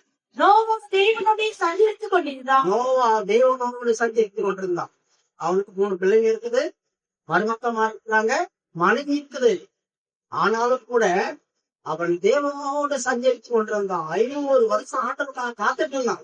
500 வருஷம் பரிசுத்தமா ஆண்டவருக்காக காத்திருந்தான். ஆண்டவர் சொன்ன காரியங்களை செய்தான். அதனால ஆண்டவர் என்ன செய்தான், அவனுக்கு கேட்க கொடுத்தார். எல்லாரையும் அழித்து போறேன், இவன் பாவமா இருக்கும், எல்லாம் நாசம் பண்ண போறேன், சகலத்தையும் நீங்கிறவன் பண்ண போறேன். ஆனா இவன் பார்த்தா பாவமா இருக்கு, என்ன நம்பி இருக்கிறான். ஏன்னா அவனுடைய தகப்பன் பேச்சு கேட்டான், அவனுடைய தகப்பன் பேச்சு கேட்டான், அவன் தகப்பனுடைய தகப்பன் பேச்சு கேட்டான். இவங்க எல்லாமே பயந்து வராங்க, எல்லாரும் அழிச்சாப்பதையும் போல நான் வர மாட்டேன். நல்லா கவனிங்க, தேவ பக்தியும் தேவ பயமும் தேவனோடு சஞ்சரிக்கிறதான அனுபவம் யாருக்கு இருக்குதோ அவங்களுக்கு தேவனுடைய கண்கள்ல தயவு கிடைக்கும். கர்த்தனுடைய பார்வை அவங்க மேல விழும். யாருக்கு அழிவு வந்தாலும் கர்த்தர் அவங்களை தப்புவா. இப்ப தேவன் நோவாவை பார்த்தார், கர்த்தர் நோவாவை பார்த்தார். நோவாவுக்கோ கர்த்தனுடைய கண்கள்ல தயவு கிடைச்சுங்க அப்படின்னு சொல்லி இருக்குது. அப்போ நோவா கர்த்தருடைய கண்கள்ல தென்பட ஆரம்பிக்கிறான். அவன் தேவனோடு சஞ்சரிக்கிறான். இப்ப ஆண்டவர் சொல்றாரு, நான் இந்த தேசத்தை அழித்து போவேன், நான் இந்த தேசத்தை அழிக்க போகிறேன். நீ கொப்பேர் மரத்தை கொண்டு வந்து பேழையை உண்டு பண்ண சொல். கொப்பேர் மரத்தை கொண்டு வந்து பேழையை உண்டு பண்ண சொல்ற. அந்த பேழை எப்படி இருக்கணுமா? அந்த பேழைக்குள்ள போகணும் ஒரு மனுஷன். இந்த அழிவுள்ள நாட்கள்ல அந்த பேழைக்குள்ள போகணும் அப்படின்னு சொன்னா அந்த பேழைக்கு சில அளவுகளை அவங்க தர. 14, 15. நீ கொப்பேர் மரத்தால் உனக்கு ஒரு பேழை உண்டாகுது. நல்லா கவனிங்க. நீ கொப்பேர் மரத்தால் உனக்கு ஒரு பேழை உண்டு பண்ணு. அப்போ நீ கர்த்தருடைய வருகைக்கு போகணும், அழித்தவர்களுக்கு அழியக்கூடாது, நான் தப்பு வைக்கப்படணும் அப்படின்னு சொன்னா உனக்காக நீயே ஒரு பாதுகாவலை உண்டாக்கி போடணும். அவங்கதான் தப்பி வைக்கப்படணும். ஆண்டவர் என்ன பாத்துக்காங்க, கர்த்தர் என்ன பாத்துக்குவாங்க. அப்ப நோவாவை கர்த்தர் பாத்துக்காங்க இருந்தாரு. அப்ப கர்த்தர் என்னை பாத்துக்கொள்வாங்க. எனக்கு கூலிக்காரங்க இருக்காங்க, அவங்க ஜெபம் பண்ணிக்குவாங்க, அவங்க பாத்துக்குவாங்க என்ன. அந்த மாதிரி இருக்கக்கூடாது. கர்த்தரே சொல்றார், உனக்காக நீ ஒரு பேழை உண்டு பண்ணு. அப்படி என்ன நடக்கும்? உன்னை நீயே பாதுகாத்துக்கொள். நீ மற்றவங்க பாதுகாப்பாங்க, அவங்க எடுத்துக்கோங்க, அவங்க எடுக்கிறாங்க, அதனால நான் பரலவங்க போயிட்டோம். அந்த மாதிரி எங்கேயுமே வரக்கூடாது. உனக்கு பாதுகாவல் நீதான். அவர் சொல்றாரு, உனக்கு நீ ஒரு பேழையை விட்டு கொள்ளு. அந்த பேழை கொப்பேர் மரத்துல இருக்கணும். அந்த கொப்பேர் மரம் தண்ணியில அழுகி போக முடியும். தண்ணியில அழுகி போகக்கூடாது. தண்ணின்னு சொல்றது ஜனசமுத்திரம். இந்த உலகத்தோடு கூட நம்முடைய சரீரம் அழுகி போகும். உங்களுக்கு தெரியுமா? நம்முடைய சரீரம் மாற்றமாகக்கூடியது, அழியக்கூடிய. பிறக்கும் போது குழந்தைக்கு இருக்கிற ஒரு மேல் உண்டு அந்த சரீரம். அதே சமயத்துல அவங்க வளர்ந்து 5 வயசு 6 வயசு ஆகும்போது அந்த சரீரத்துடைய மேல் மாறும். அதே 20 வயசு ஆகும்போது அந்த சரீரத்துல மாற்றம் உண்டாகும். அதே 30 வயசு 40 வயசு ஆகும்போது அந்த சரீரத்துல இன்னும் வித்தியாசமான சேஞ்ச் உண்டாகும். 50 வயசு 60 வயசு ஆகும்போது அந்த சரீரத்துல அழிவு தோன்ற ஆரம்பிக்கும். பாக்குற போலதான் சொல்றாங்க, வயசாயிடுச்சு, வயசாயிடுச்சு, வயசாயிடுச்சு. கை நடுங்க ஆரம்பிக்குது, கால் நடுங்க ஆரம்பிக்குது, மாடிப்படி ஏற முடியல, இறங்க முடியாது, ரோட தாண்ட முடியாது. இப்படிப்பட்டதான் அனுபவங்கள்லாம் தானா குறைஞ்சு தானோட ஒரு ஓடுற நம்மளால ஓட முடியாது. நடக்கவே கஷ்டம். யாராவது கை தாங்களாதான் நம்மளை கூட்டிட்டு போகணும். இதெல்லாம் தான் அழிவுரியது. அப்ப இந்த கொப்பேர் மரத்தை எதுக்கு தேர்ந்தெடுக்க சொன்னாரு?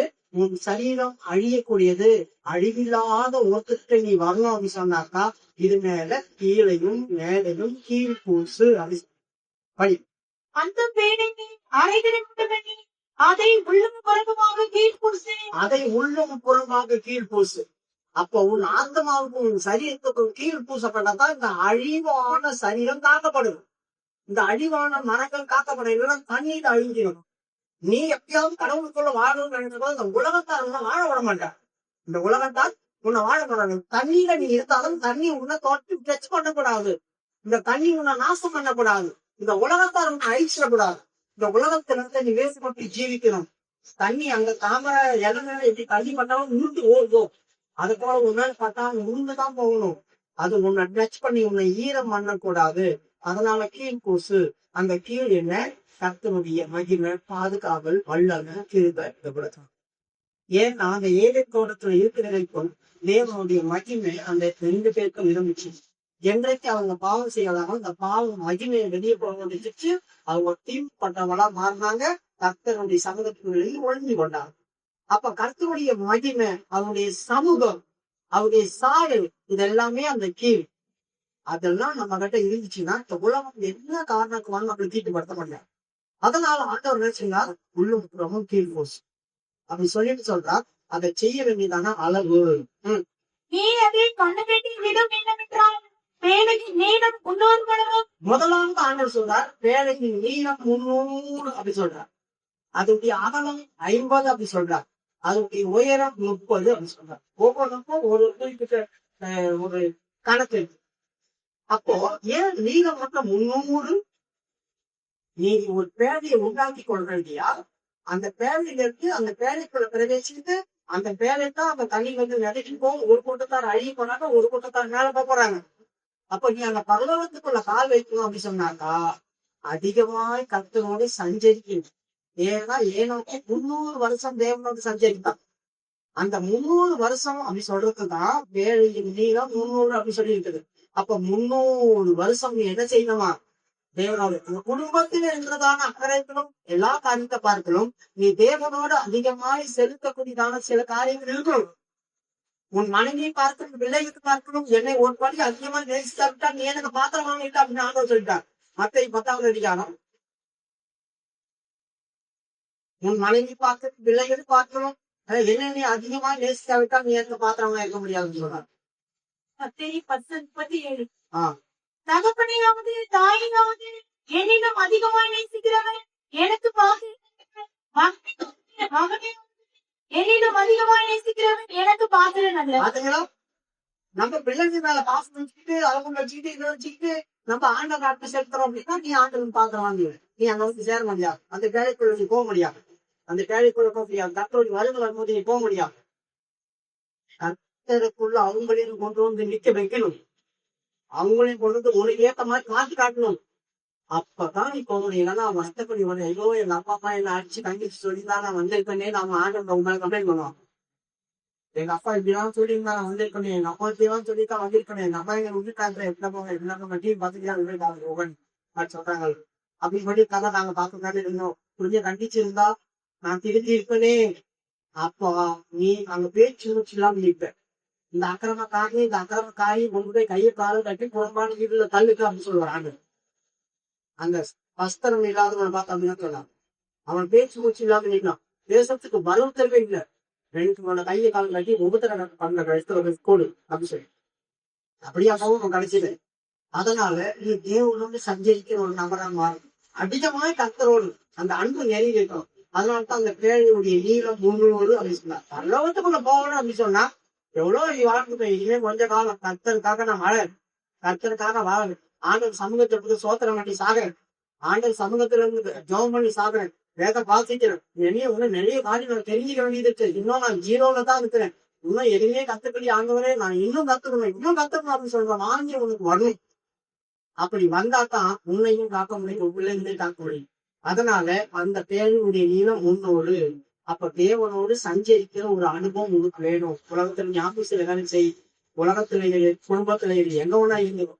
ஆனா எல்லாத்த விட ஆண்டவன் மேல ஒரு மணி அதிகமான அன்பு உங்களுக்கு இருக்கணும்.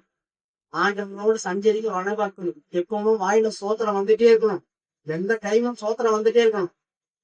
அந்த சூழ்நிலை தான் தேவனோடு சஞ்சரிக்கிற ஒரு அனுபவம். அதுக்கப்புறமா அதன் அகலம் 50 முழம், அதன் உயரம் போதும். அதனுடைய அகலம் 50 முழம். அந்த 50 அப்படி சொல்றதுன்னா 60 நாட்கள். அந்த பெந்தெகோஸ்துடைய அனுபவம் 50வது நாள் வந்த பொழுது கர்த்தருடைய ஆவி அந்த வீட்டின் மேல் ஊட்டப்பட்டது. அவர் எல்லாரும் ஆவியில நிரம்பி அந்நிய பாஷை பேசினார். கர்த்தருடைய வருகைக்கு ஒரு மனுஷன் போகணும் அப்படின்னு சொன்னாக்கா நீ தேவனோடு சஞ்சரிக்கிறது பெருசு இல்ல, கர்த்தரை போல உன் ஜீவியத்துல சில சுபாவங்கள் மாறினா பரிசுத்தாவின் அபிஷேகம் இருக்கணும். பரிசுத்தாவின் அபிஷேகம் இல்லாத ஒன்றாம் அனுபவ முடியாது. ஐயோ நான் 20 வருஷமா சபையில இருந்தனே, நான் 30 வருஷமா இருந்தனே, நான் பிறந்ததுனாலே இருக்கனே, இரு யார் மன சொல்லுது, நீ இருந்துட்டே சபையில இரு, நான் போறேன் கிடையாது. நீ சபையில இரு, நான் யாருன்னா அபிஷேகம் பண்றாங்களோ அவங்கள கூட்டு போறேன், நீ அங்கேயே இரு சபையில. இன்னும் கூட 20 வருஷம் இல்ல 30 வருஷம் கூட வாழ சொல்லிட்டு போயிடும். அதனால அபிஷேகம் முக்கியம். கர்த்தருடைய வாழ்க்கைக்கு போறவங்க பொல்லாத உலகம் அழிய போகிறது நீ தப்பி வைக்கப்படணும் அப்படின்னா நீயும் பிள்ளைகிட்ட அடிக்கடி சொல்லணும், அபிஷேகம் பெற்றுக்கும், அபிஷேகம் பெற்றுக்கும், அபிஷேகம் பெற்றுக்கும், அபிஷேகம் பெற்றுக்கும். அவங்களுடைய சிந்த எண்ணங்களும் அபிஷேகத்துலதான் இருக்கணும். அதோடைய அகலம் 50 அந்த அனுபவம் இருக்கும். அதன் பிறகு அதனுடைய நீளம் 30. இயேசு 30 வயதான போது வந்து யோவான் ஸ்நானம் வந்த ஞானஸ்தானம் பெற்றார். எதுக்கு 30 வயசு வரைக்கும் ஆண்டவர் ஞானஸ்தானம் எடுத்தாங்க, 30 வயசுக்கு அப்புறம் ஞானஸ்தானம் எடுத்தார். யூதர்களுடைய பிரமாணம் 30 வயது வரைக்கும் தன் மகன் தன் வீட்டுல வந்து சொந்தமா வெளியே போய் ஒரு நைட் தங்கக்கூடாது. எங்கேயோ போய் நான் எங்க மெட்ராஸ் போயிட்டேன், ஒரு லாட்ஜி வரமுறை லாட்ஜியும் தங்கிட்டேன், ஒரு ஹோட்டல தங்கிட்டேன், ஒரு சொந்தக்காரத்துல தங்கிட்டேன், எங்கயா இருந்தாலும் சரி தாய் தகப்பன் மாதிரி அங்க இருக்கும், அவங்க கண்ட்ரோலுக்குள்ள இருக்கும். 30 வயது வந்த பேர் அவங்க சுயாதீனத்துக்குள்ள வராது. அப்ப அவங்க வெளியே வந்து தங்கிடலாம். 30 வயசுல இருக்கும் ஆண்டவர் இருக்கு. 30 வயசு அப்புறமா அவங்க வெளியே வந்து அதுக்கப்புறம் தகப்பன் வீட்டுக்கு போகல. தாயும் சகோதரன் கேட்டு வந்தாங்க, வாங்க வீட்டுக்கு போலாம் அப்படின்னு கூப்பிட்டாங்க. எனக்கு தாய் யார் சகோதரன் யாரும் சொல்லிட்டேன். அப்போ 30 வயசு வரைக்கும் அந்த பிரமாணத்தின்படி அவர் வாழ்ந்தார்.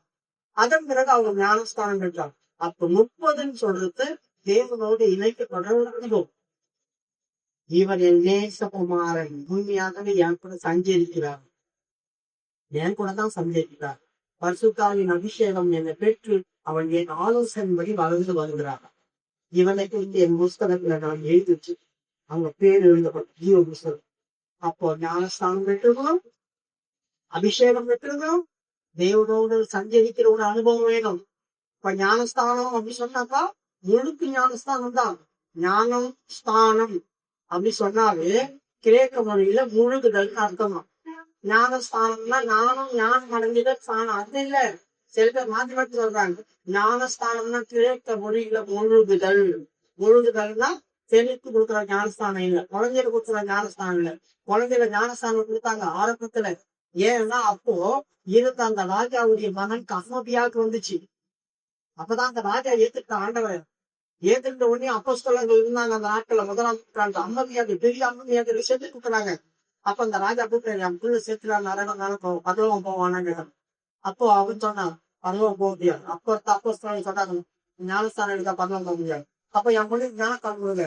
அவன் இப்ப காய்ச்சல நடக்கிறாங்க. எப்படி அவனுக்கு கையில முக்குறது என்ன பண்ணுவீங்கன்னு எனக்கு தெரியாது. அவனுக்கு ஞானஸ்தானம் உங்க.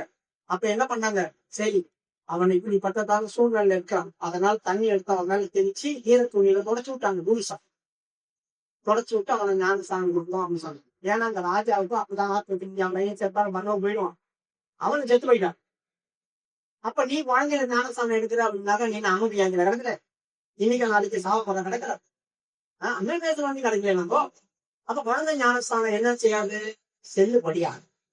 குழந்தையில யாருக்கும் அப்போஸ்தலர்கள் ஞானஸ்தானம் கொடுக்கு.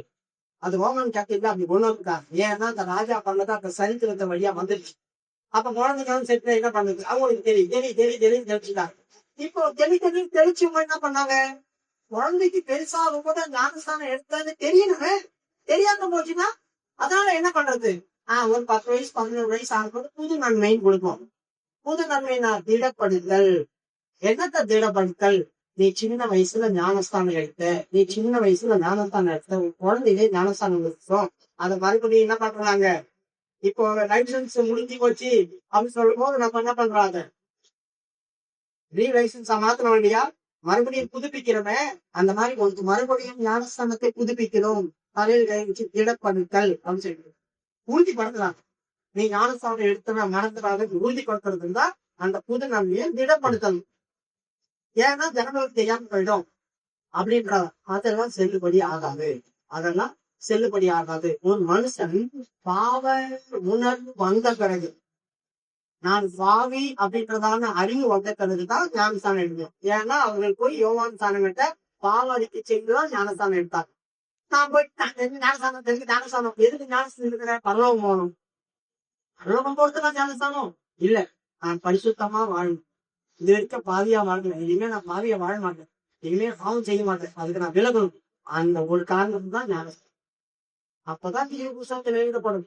நானும் ஞானஸ்தானம் எடுத்துக்க மறுபடியும் உண்டாம போக ஞானஸ்தானம் கேன்சல் ஆண்டு பேர் குளிச்சில் எழுதி வச்சுக்கோ.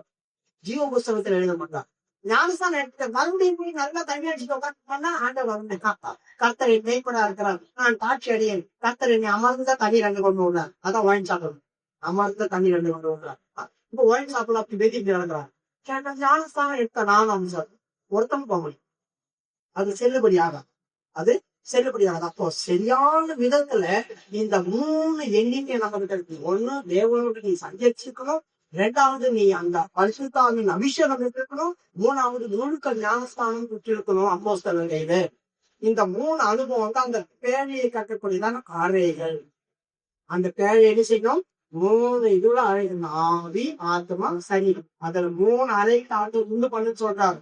அந்த 3 அறைகள் வந்து நம்முடைய ஆவி, நம்முடைய ஆத்மா, நம்முடைய சரீரம். இந்த 3 இடத்துலயும் தேவன் சரியான விதத்துல ஒண்ணு காட்டி எழுதும். அதனாலதான் ஆண்டவர் என்ன செய்யறாரு, அடிக்கடி ஊழியக்காரங்களை மாத்திட்டே இருக்கு. சபை சீர் பொழுது பொருட்டு. அப்போ சுவிசேஷம் வராங்க, மேய்ப்பர்கள் வராங்க, அவங்க வராங்க, இவங்க வராங்க. இவங்கெல்லாம் என்ன செய்வாங்க, உன் ஆத்மாவை, உன் சரீரத்தை, உன் ஆவியை புதுப்பிச்சுட்டே இருப்பாங்க. வளர்ச்சி உண்டாங்க. இந்த அனுபவம் இருந்தா தான் நீ பேழைய கட்டி எழுப்பிட்டு இருக்கிற. ஒரு நாள் வரும், அப்பொழுது நீ அந்த பேழை சொல்லு, நீ கட்டின அந்த பேழைக்குள்ள நீயே பிரவேசிக்க அந்த பேழை ஜலக்கரையாளம் இருக்கு. இப்போ ஆண்டவர் சொல்றாரு, நான் இந்த தேசத்துக்கு மழையை வர பண்ணுவேன். 40 நாள் இரவும் பகலும் பூமியில மழை பெய்யும் மற்றும் 7வது அதிகாரம் 11. ஆம் நோவாவுக்கு 600ஆம் வயதாகும் வருஷம் 7ஆம் மாதம் 15 மகா அக்னி ஊற்றுதல்கள் எல்லாம் பிளந்தன. வானத்தின் மதில்கள் 4வது வசனம் படி. இன்னும் 7 நாள் சென்ற பின்பு 40 நாள் இரவு பகலும் பூமிக்கு மழையின் வருஷத்துக்கு பண்ணேன். ஆண்டவர் இன்னும் 7 நாள் சென்ற பின்பு நான் 40 நாள் இரவு பகலும் பூமியை மழை வருஷிக்க பண்ணுவேன். இப்போ நோவா பேழையை கட்டுறது எந்த இடத்துல தெரியுமா? கடல் கரையில கிடையாது. அவன் இருந்த இடத்தையே கட்டான். அந்த ஊர் ஜனங்களுக்கெல்லாம் இவனை பார்த்து வித்தியாசமா நடத்துறேன். ஒரு பத்தாலும் கலப்பு கலக்கலாம். ஒரு ஜாலிங்க கிடையாது. அவங்க அங்க கிழக்கு மாதிரி வச்சுக்கிட்டு ஒரே ஆட்டம் பாட்டம் அடிச்சு கிடந்தாங்க. இவன் அதெல்லாம் இவங்க தனியா வாழ்ந்தாங்க. பிள்ளைங்க வித்தியாசமா இருந்தாங்க. அவங்க போடுற ட்ரெஸ் மாதிரி இவங்க ட்ரெஸ் கிடையாது. இவங்க ட்ரெஸ் வித்தியாசமா இருக்கு. உலகத்தான மாதிரி இவங்க வித்தியாசமா தான் தெரியும். எஸ்தனுடைய புஸ்தகத்துல 3வது அதிகாரம் 8வது வசனத்துல அவன் சொல்றான், அவன் ராஜாவே, நம்முடைய தேசத்துல ஒரு கூட்ட ஜனங்கள் சிந்தனை கலக்குறாங்க. அவங்க ராஜாவுடைய சட்டத்திட்டங்களை கை கொள்ள மாட்டாங்க. நம்ம பெர்சியா நாட்டுல இருக்கிற மாதிரி இந்த மாதிரி அவங்க ட்ரெஸ் போட மாட்டாங்க. அவங்க ட்ரெஸ் வித்தியாசமா இருக்குது. அவங்களுடைய முகம் வித்தியாசமா இருக்குது. அவங்களுடைய தலைமுறை வித்தியாசமா இருக்குது. அவங்க நடத்தைகள் பேச்சுகள் வித்தியாசமா இருக்குது. ராஜா விட்டு வைக்க கூடாது அப்படின்னு சொல்றேன். அப்பொழுது அவன் அகஸ்தின் ராஜாவை நோக்கி, உன்னுடைய ராஜ்யத்தின் சகல நாடுகளுக்கு ஒருமித்த ஜனங்கள் சிதறிட்டு பரப்பியிருக்கிறார். அவனுடைய சகல ஜனத்தை வளர்த்து அவன் ராஜ்யத்தை கை தூக்கி ஆவியானவர்களே, இப்படி இருக்கிறது ராஜாவுக்கு நியாயம் அல்ல. பாத்தீங்களா? ராஜாவுக்கு கட்டளைகளை கேட்கணும். நம்ம தேசத்துல இருக்கிறாங்க. நம்ம தேசத்தை மாதிரி இல்ல, அவங்க வித்தியாசமா இருக்கா. அவங்களுக்கு விட்டு கொள்ளுங்க கொள்ளுங்க. இன்னைக்கும் இந்த பெந்தகோஸ்த மக்கள் உலக ஜனங்கள் கத்தனை கண்ணு வெளியோடலையா? இவங்களுக்கு விசிக்கக்கூடாது, இவங்களுக்கு விற்கக்கூடாது, இவங்க வளர விடக்கூடாது சொல்றாங்க. எத்தனை ஆமான்கள் எழுதுறாங்க. அப்போ அவங்க கண்ணுக்கு நம்ம வித்தியாசமா தெரியணும். வித்தியாசமா தெரியணும். அவங்க போடுற மாதிரி நம்ம ட்ரெஸ் போடக்கூடாது. உலகத்தார மாதிரி நம்ம இருக்கக்கூடாது. நம்ம உங்களை வேறு பிடிச்சு காட்டணும். ஆண்டவர், நான் ஆண்டவருடைய பிள்ளை அப்படின்னு சொல்லி வேறு பிடிச்சு உள்ள காட்டு. பக்தருடைய கண்கள் நோவாவின் விழுந்தது இல்லையா? அவன் சஞ்சரிக்கிறத எப்பயும் பார்த்தாத்தானே அந்த அனுபவம் உனக்கு இருக்கணும். ஒரே மாதிரி இருந்து பழகுங்க. அப்போ நாம் சரியான இருக்கணும். அப்போ அந்த ஊர் ஜனங்களோட வித்தியாசமா இருந்தாங்க. இவன் வித்தியாசமா இருந்தாப்போ அவங்க பேழை கட்டும் போது அவங்க என்ன நினைப்பாங்க, பைத்தியமா இது பேழையை கட்டுறான். எத்தனை பேர் உங்களுக்கு சொல்றாங்க, பைத்தியமா நகையெல்லாம் கை போட்டு ஏன் நல்ல புடவை கட்டுறீங்க? உனக்கு பைத்தியமா? நாங்களும் எப்படி சந்தோஷமா இருக்கோம், நாங்களும் எவ்வளவு ஜாலியா இருக்கோம். கேட்கிற மாதிரி உனக்கு ஏன் இருக்க முடியாதா? ஆண்டோட தான் ஆண்டோட படிச்சாரு. ஆண்டோட தான் உறுத்தி நானும் சந்தோஷமா இருக்க மாதிரி வச்சாரு. நீங்க நினைச்சதெல்லாம் பைத்தியம் தான். அப்படித்தானே சொல்லியிருப்பாங்க. உலகத்தோருக்கும் நமக்கும் வித்தியாசம் உண்டாகணும் இல்லையா? இப்போ அவன் மழை அவன் சொல்லியிருக்கான் இல்லையா? எத்தனை பேர் சொல்லியிருக்கான். 100 வருஷமா அவன் வேலையை கட்டியிருக்கான். எத்தனை பேர் சொல்லியிருப்பான், மழை வரப்போதியா, மழை வரப்போதியா? என்ன பைத்தியக்காரன். மழை எப்படிலாம் வரும்? வானத்துல இருந்து. வானத்துல எங்கடா தண்ணி இருக்கு? வேற அந்த நாட்கள்ல மழையை ஜனங்க பார்த்ததே கிடையாது. அப்ப பூமியில எப்படிங்க ஈரமாச்சு? பூமியில யாராவது விதைச்சிருப்பாங்களே? அந்த நாட்கள்ல விதையில போட்டிருப்பாங்களே, திராட்சரசம் சாப்பிட்டுருப்பாங்களே? எப்படி அவங்க விதைச்சிட்டு அவங்களுக்கு எப்படி தண்ணி கொடுத்தாங்க? அப்ப அந்த நாட்கள்ல மழைக்கு பதில் என்ன தெரியுமா பூமியை நினைச்சது? 2வது அதிகாரத்துல வாசிக்கிறோம். 3 பணி பூமியில இருந்து எழுதி பூமியை நினைக்கிறது அப்படின்னு சொல்லி 6வது வருஷம் 2வது அதிகாரம் 6வது வருஷம். அப்பொழுது 3 பணி பூமியிலிருந்து எழுப்பி பூமியை எல்லாம் நினைத்தது. 3 பணி பூமியில இருந்து எழுப்பி பூமியை மறுபடியும் நினைக்கும். அதுதான் அதுக்குதான் அவங்க விவசாயம் பண்ணியிருந்தாங்க. மழையை பார்த்தது கிடையாது. திடீர்னு வானத்துல தண்ணி வரப்போகுது, மழை வரப்போகுதுன்னா யாராவது நம்புவாங்களா? இப்படியோ நம்ம சொல்றோம், ஆண்டவர் வரப்போறாரு, ஆண்டவர் வரப்போறாரு, ஆண்டவர் வரப்போறாரு. எங்க தாத்தா காலத்துல இருந்து கேட்டுதான் இருக்கு. எங்க முப்பாட்ட காலத்துல இருந்து கேட்டுதான் இருக்கிறோம். எங்க அப்பா காலத்துல இருந்து கேட்டுதான் இருக்கிறோம். அவரும் வரமாட்டார். கார்ல வருவாரோ, ஆட்டோல வருவாரோ, ராக்கெட்ல வருவாரோ, ட்ரெயின்ல வருவாரோ அப்படி கேட்கறாங்க. எப்படி வருவாங்க அப்படின்னு சொல்லி பரிகாசம் பண்றாங்க. இப்ப இருக்கிற மாதிரி தான் நோவா காலத்தில் இருந்தது. அதனாலதான் அவங்க சொல்றாங்க, நோவா காலத்திலே வாழ்ந்தவர்கள் போல, ஜலப்பிரயாணத்துல வாழ்ந்தவர்கள் போலதான் இந்த மனுஷன் நாட்கள் இருந்தாங்க ஜனங்க. கர்த்தருடைய வரும்போது இப்படித்தான் இருக்கும். 8 பேர் தான் உள்ள போனாங்க. பாத்துங்க, ஒரு சின்ன கூட்டம் தான் கர்த்தருடைய வருகைக்கு போகும். பெரிய கூட்டம் இல்ல. சபைகள்னாலும் அநேக கைவிடப்படுவாங்க. ஒரு சின்ன கூட்டம் தான் போகும். ரொம்ப ஜாக்கிரதையா இருக்கு. ஆகவே அந்த சிறு கூட்டத்துல நானும் ஒரு ஆளா இருக்கிறேன்னா அப்படின்ற எண்ணம் உங்களுக்கு வரும்.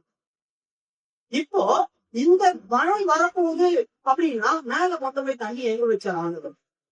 மேல கொண்டு போய் தண்ணி எங்க வச்சார்? ஆண்டவருக்கு காரியம் தெரியும். அதனாலதான் மேல தண்ணியை கொண்டு போனார். எப்படி கொண்டு போனாரு? ஆதியாகமம் 1ஆம் அதிகாரம் 3ஆவது வசனத்துல இந்த 2வது நாள் தொடங்குறதுக்கு முன்னால மேல வந்து தண்ணியை வச்சுட்டான். ஜலத்திலிருந்து ஜலத்தை பிரிக்க கடவுள் அப்படின்னு சொன்னார். பூமிக்கு தெரியல. பூமி முழுவதும் தண்ணியா இருந்துச்சு. பூமி தெரியாம வெளியே தண்ணி தான். ஜலத்தின் மேல் தான் ஆண்டவர் அசைவாடி கொண்டிருந்தார். அதனால ஆண்டவர் என்ன பண்ணாரா? ஜலத்தின் மத்தியிலே ஆகாய விரிவு உண்டு பண்ணார். அப்படின்னா எவ்வளவு தண்ணி இருக்கு? ஒரு 2 லிட்டர் தண்ணி இருக்குன்னு வச்சீங்க.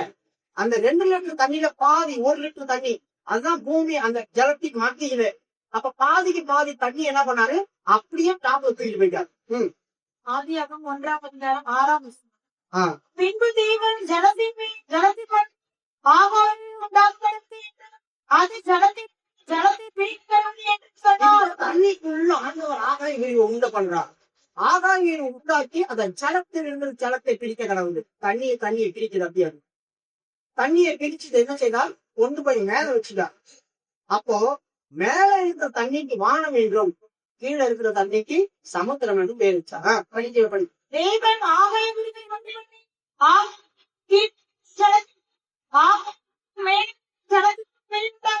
அதுங்களா? அப்ப ஆகாயத்திற்கு மேல தண்ணி இருக்குது, ஆகாயத்திற்கு கீழேயும் தண்ணி இருக்கு. அப்ப பூமியிலும் தண்ணி இருக்குது, மேலையும் தண்ணி இருக்கு.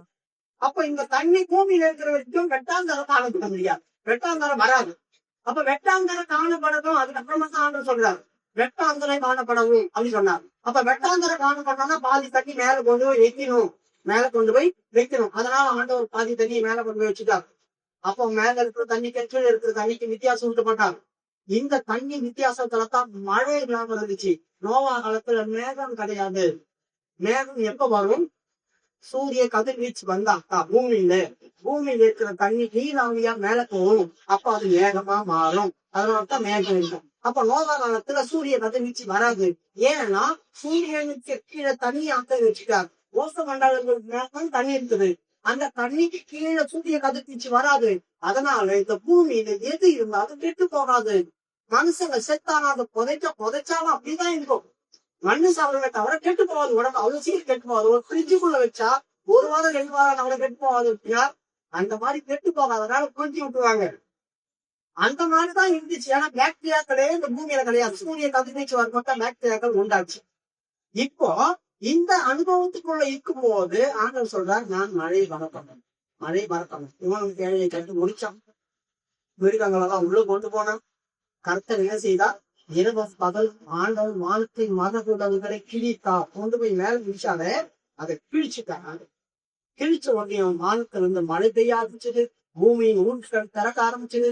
ஏற்கனவே பூமியை உண்டாக்கும் போது எப்படி சூழ்நிலை இருந்துச்சோ அதே சூழ்நிலைக்குள்ள கர்த்தர் கொண்டு வந்து ஆதியாகமம் 7:11. நோவாவுக்கு 600 வயதான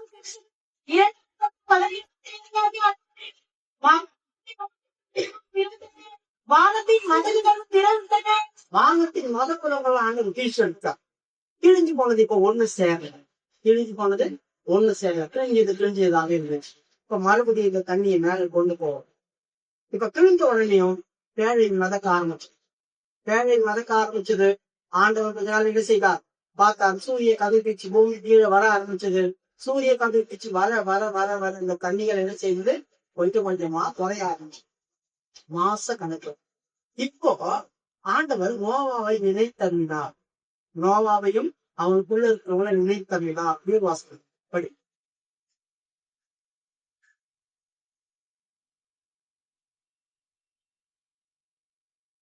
8:4.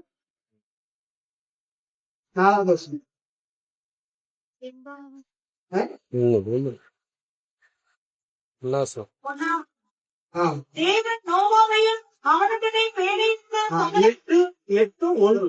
ஆதியாகமம் 8ஆவது அதிகாரம் 1ஆவது வசனம்.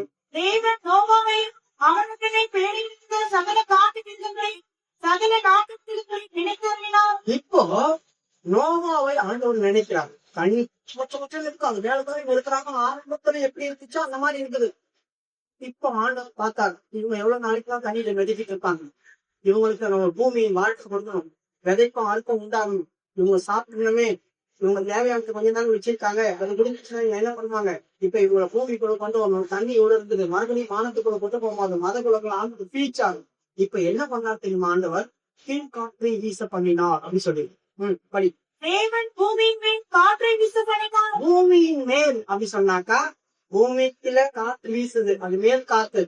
சில கீழ்காத்து வருது பார்த்தீங்களா, அது ரொம்ப சின்ன. ஆண்டவர் கீழ்காற்றை வீச பண்ணினார். எப்படி வீச பண்ணினார்? ஆண்டவர் கீழ்காற்றை வீச பண்ணினார். தண்ணி நிறைய இருக்கு, தண்ணி நிறைய இருக்கு. ஆண்டவர் என்ன செய்தாரு தெரியுமா? ஊதுனார். எப்படி தெரியுமா? இங்க இருக்கா நீட்டா ஊதுனார். இங்க இருந்தா அது நீட்டா ஊதுனாரு பாருங்க. தண்ணி ஒரு தட்டுல நீங்க வச்சுக்கிட்டு ஓசா ஊதி பாருங்க, அந்த தண்ணிக்கு நடுவுல அப்படியே பிரிஞ்சிடும்.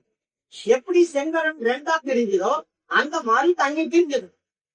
தண்ணி பிரியும் போது கர்த்தர் செய்தார், கீழே வெட்டாத்தரை காணக்கூடிய அளவு பிரிச்சு வச்சிட்டார்.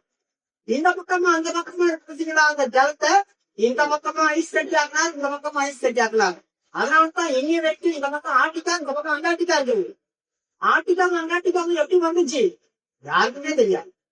ஆண்டவர் ஊறி கொஞ்சம் நிலத்தை காண்டு இந்த பக்கம் இருக்கிற தண்ணி மறுபடியும் வந்து சேராம, இந்த பக்கம் இருக்கிற தண்ணி மறுபடியும் வந்து சேராம, இந்த ரெண்டு பக்கம் இருக்கிற தண்ணிய ஆண்டவர் அப்படியே ஐஸ் கட்டியாங்க. அதனால இன்னி வரைக்கும் அந்த பக்கம் பெருகா போல அதுவோ இதுவோ மணிக்காட்டியோ அப்படியா இருக்கும். அந்த பக்கம் மாட்டிக்காம இந்த பக்கம் அண்டாட்டிக்காம மாட்டி விட்டாரு. நடுவுல கொஞ்சம் தான் என்ன இருக்குது, நிலம் இருக்குது. அதுலயே அங்கங்க தண்ணி தண்ணியாது.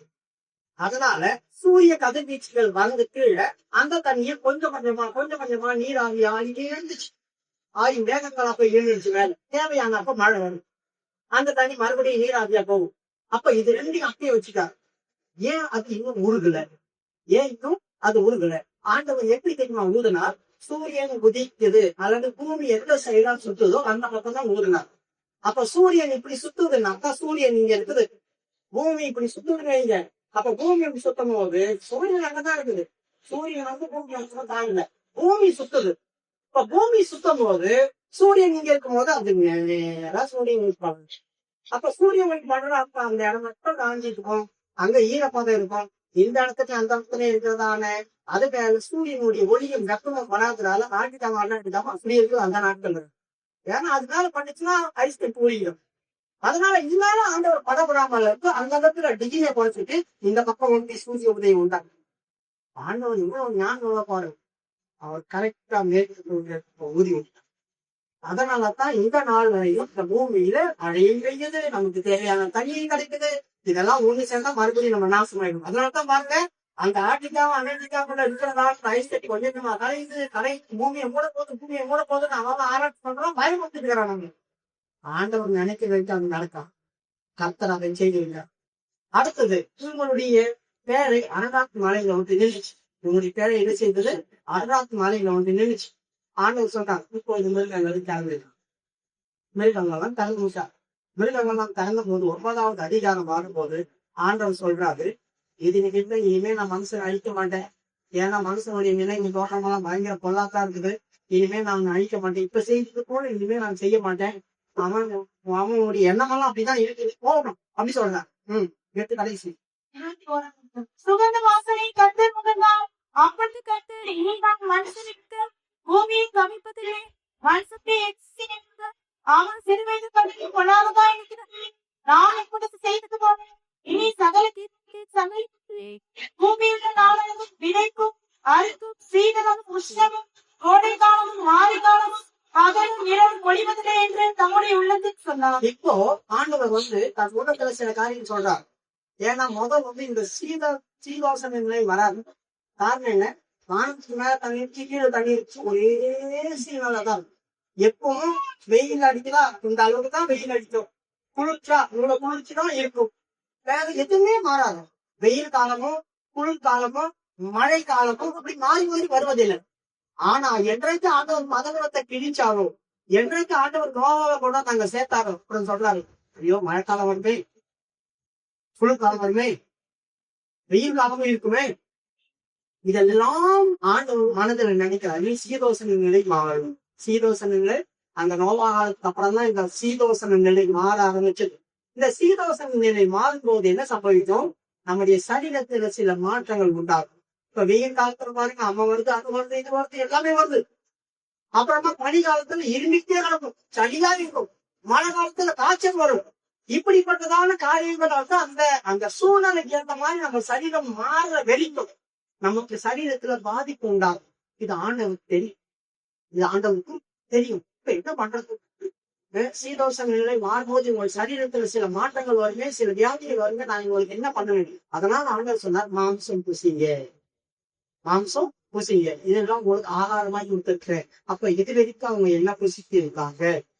அப்ப இப்ப மாம்சம் புசிங்கன்னு சொல்றாரு. 9வது அதிகாரம் 2ஆம் வசனம். உங்களை பற்றிய பயமும் அச்சமும் பூமியில் உள்ள சகல மெழுகுகள் பூமியின் நடமாடுகளும் சமுத்திரத்தின் மச்சங்களும் உங்களுக்கு கையளிக்கப்பட்டது. நடமாடுகளை சீர்மை சந்துக்களையாகவும் உங்களுக்கு ஆகாரமாய் இருப்பதாக. இப்பதான் இவங்க மாம்சம் பிசிக்கிறாங்க. மாம்சம் எதுக்கு அப்புறம் தான் இவங்க பிசிக்கிறாங்க. இப்பதான் ஆண்டவர் சொல்றாரு, உங்களுக்கு இருந்ததான் அச்சமும் பயமும் சகல ஆட்டு பறவைகளுக்கும் மிருகங்களுக்கும் உண்டாகிறதுனா அது வரைக்கும் இந்த மிருகங்களும் பறவைகளும் நோவாக்கு பயப்படல.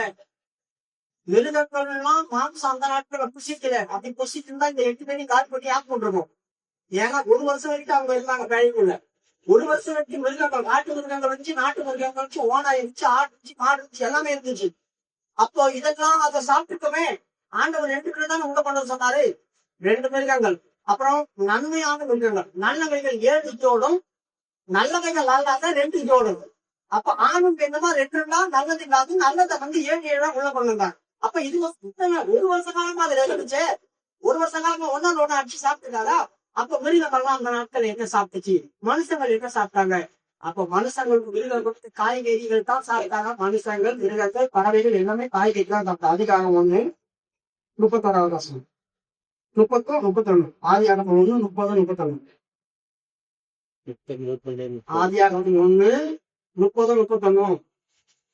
பூமியில் உள்ள சகல மிருக ஜீவன்களுக்கும் ஆவை சத்பறவை பூமியின் மேல் ஒவ்வொரு பிராணிகளுக்கும் பசுமையான சகல பூண்டுகளை ஆகாரமாக கொடுத்தேன். 29வது வசனம். பின்னும் தேவன், இதோ பூமியின் மேல் எங்கும் விதைத்த சகலவித பூண்டுகளை உங்களுக்கு ஆகாரமாய் இருக்க கடவுது. மனுஷனுக்கு விதைகளையும் பூண்டுகளையும் புல் பூண்டுகளையும் ஆண்டவர் கொடுத்தது போல மிருகங்களுக்கும் புல் பூண்டுகளையும் விதைகளை தான் ஆதாரமா கொடுத்தாரு. அந்த மிருகங்களுக்கு எந்த மாம்சமும் அப்ப புசிக்கிறது. இப்ப 29 பின்னும் தேவன், இதோ பூமியின் மேல் எங்கும் விதைத்த சகலவித பூண்டுகளை அவைகள் உங்களுக்கு ஆகாரமாய் பூமியின் சகல மிருகங்களுக்கும் ஆகாயத்திற்கு சகல பறவைகளுக்கும் பூமியின் மேல் ஊர் பிராணிகள் எல்லாவற்றிற்கும் பசுமையான சகல பூண்டுகளை ஆகாரமாக கொடுத்தேன் என்றார். அது அப்படியே ஆயிற்று. அப்பொழுது தேவன் உண்டாக்கின எல்லாவற்றையும் பார்த்தார். எப்படி மனுஷங்களுக்கு கொடுத்தாரோ அது போலவே மிருகங்களுக்கும் கொடுத்தாரு. உங்களுக்கு தோணும், அப்ப நோவா காலத்துல ஜனங்கெல்லாம் கறி சாப்பிடாம எடுத்திருப்பாங்க. அவன் கறி சாப்பிடுவான், குடிச்சிருப்பான், அது பண்ணி படிப்பான். அப்ப பிடிச்சிருந்தா போதையும் வந்திருக்காரு. ஏன்னா பாக்டீரியாக்கள் பூமியில வரல. சூரிய கதிர்வீச்சு பூமியில வந்தாதான் நோவா நிறைய திராட்சை ரசம் குடிச்சான். இந்த பூமி வளர்ந்து திராட்சை ரசம் அந்த கதிர்வீச்சு வந்த போது இவனும் திராட்சை தோட்டம் நட்டான். நட்டு இப்போ 1 வாரம் 2 வாரம் ஆச்சுன்னா கூட குடிப்பாங்க. ஒண்ணுமே தெரியாது, தித்திப்பா இருக்கும், டேஸ்டா இருக்கும், அவ்வளவுதான், மயக்கம் வராது. ஆனா இப்போ சூரிய கதிர்வீச்சு வந்தது, பாக்டீரியாக்கள் உருவாச்சு, கெட்டு போக ஆரம்பிச்சது. கெட்டு போக ஆரம்பிக்கும் போது புளிக்க ஆரம்பிச்சு. இப்ப குடிச்சு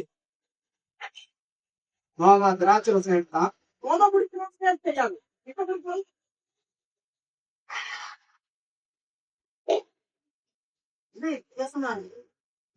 மறுபடியும்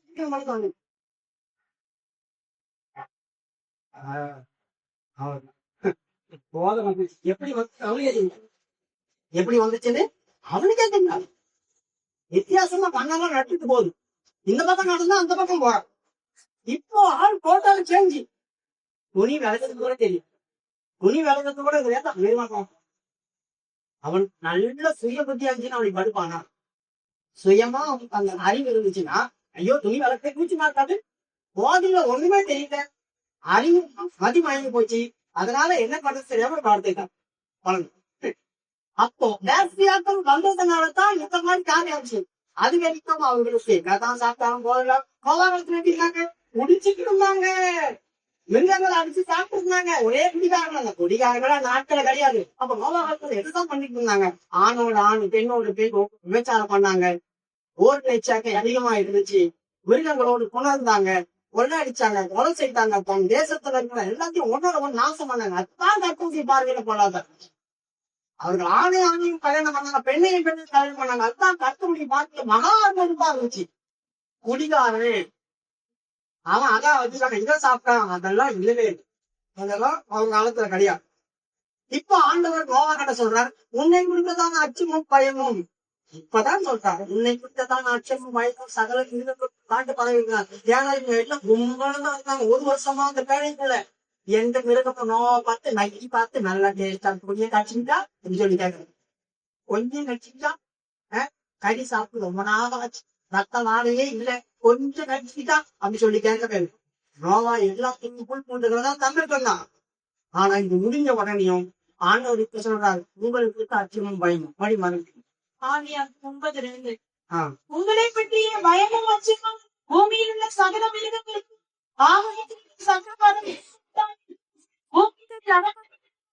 சமுத்திரத்தின் மச்சங்களாக உங்களுக்கு கையளிக்கப்பட்டன. இப்போ அவன் கூப்பிட்ட உடனே காக்கா வந்தாலும் புறா வந்தாலும் வந்துடும். கூப்பிட்ட உடனே அப்படின்னா வந்துடும். சமுத்திரத்துல இருக்கிற மச்சனாலும் நீங்க போய் ஆண்டு கொள்ள வேண்டும். அங்க இருக்கிற தினங்கிழமை எஸ்ஆ நாட்டு ஒன்று நிற்கும்.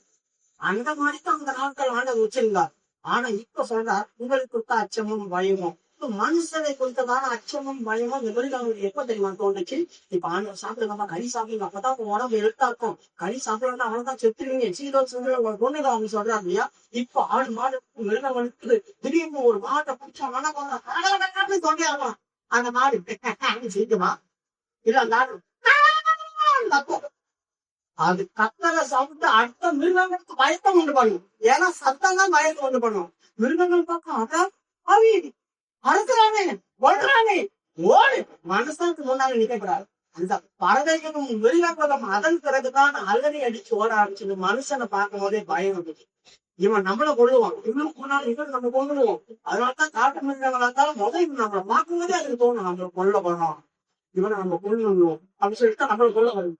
மாடா இருந்தாலும் சரிதான், நம்மள முட்டை வருதுதான் அதை நம்ம டிஸ்டர்ப் பண்ண போதும் அதுக்கு என்ன வரும், இவன் நம்மள ஏதோ பண்ண போறாங்க. அதனாலதான் அது நம்மள பழகிட்டோம் அப்படி சொன்னாக்கா அது நம்ம கிட்ட ஒண்ணும் செய்யாது. பழகாத இருந்தா அது பல யோசனைகள் வரும், நம்மள என்னமோ பண்ண போறோம்.